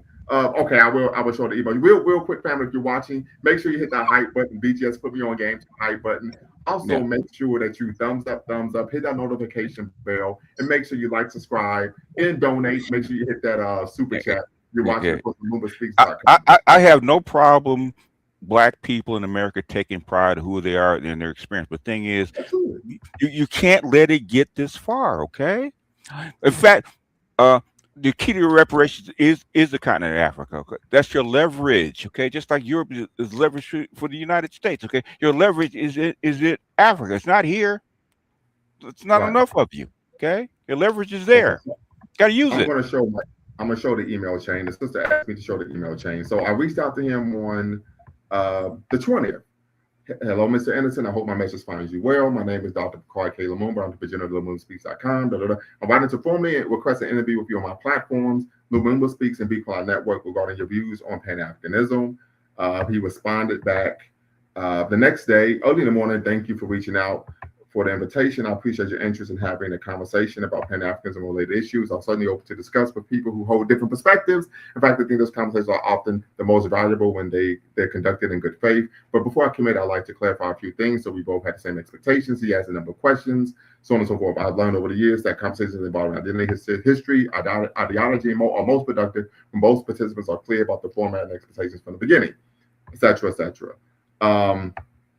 I said that yes, I answered all of his questions, right? But I did say number two, I said yes, the conversation will be live with ground rules. Diversity of thought is welcome. No epithets of any kind. Anti-black bigotry would not be tolerated. Facts or feelings. It's like the argument, not the person, or ad hominems, red herrings, or straw man arguments. He did that, of course, on numerous occasions. One can give their opinion, however, no one is allowed on my platform to make a claim that is ahistorical and averse to facts. I'm a serious scholar and academic. Allowing farcical claims on my platform hurts my credibility as a scholar, professional, and developer of young minds. I sent this at on the 21st at 8:59 p.m. Of course, he responded back. Thank you for your thoughtful response. He does state that that said, I think it's important that neither of us serve as a sole arbiter of what constitutes the facts, particularly in areas where serious historians, economists, anthropologists, and political scientists continue to disagree. This is a meaningful difference between an objectively false statement and an interpretation of history that is actively debated within the scholarly community. So with this was his retort, I responded back on later that night. I said, overall, your position works for me, and I understand the distinction between an objectively false statement and an actively debated historical interpretation. However, as a published scholar in peer-reviewed academic journals and a former professor and lecturer at Tier 1 institutions, I maintain the role of arbiter of fact on issues within my specific research expertise: Pan-Africanism, African history, Black culture centers, critical race theory, and Black racial identity development. Please know that my strident position regarding the issue is not personal but principled and experience-based through the omnipresent practice of Black soapboxers, YouTubers, and the general public, mainstream media promoting misinformation to Black audience for personal benefit, i.e. scamming and grifting to make a buck. I mentioned 19 Keys, Tariq Nasheed, Donna Samir, O'Shea Duke Jackson, David Banner, Cheyenne Bryan, to name a few. in the promotion of dysfunctionalism and miseducation. Moreover, a prominent example of this on the organizational level is the Nation of Islam, Hebrew Israelites, and Black Church, all of which are notorious for making ahistorical claims and misrepresenting facts or doting parishioners and obsequious onlookers who lack the intellectual capacity and knowledge base to challenge their equivocating homilies. Thus, the views of laymen who are woefully ignorant of scholarly literature and lack a working knowledge of history are immaterial on my platform. The goal of the Lumumba Speaks and Be Quiet Network is to provide factual information to the masses of Black people to aid in addressing our global social, political, and economic quagmire. Thus, the audience's opinions, viewpoints, positions, and thoughts are of no consequence, as they lack the education necessary to provide a credible opinion on this subject matter. I will send over the primary questions and topic outlines several days in advance as requested. Please let me know what days and times work best for you next week to coordinate our discussion. He says, okay, he agrees. And then, of course, let me see here. I think let's see where I provided the questions. Okay, yeah, I appreciate your confirmation. And so, of course, these are the list of the primary questions. So the sister asked to see the email thread, and of course, I provided that.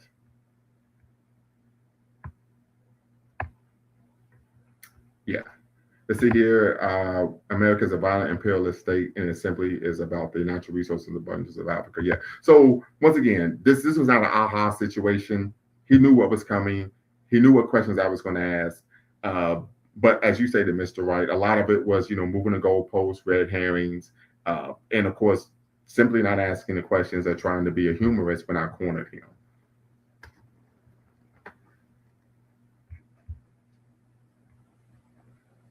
So once again, something to consider, extremely unfortunate, but I appreciate everyone for tapping in. Until next time, family, y'all know what to do. Always bet on Black. Peace. Before you go, make sure you hit the subscribe and like button. Thank you for supporting the channel. And remember, here at Lumumba Speaks, we always bet on Black. Peace.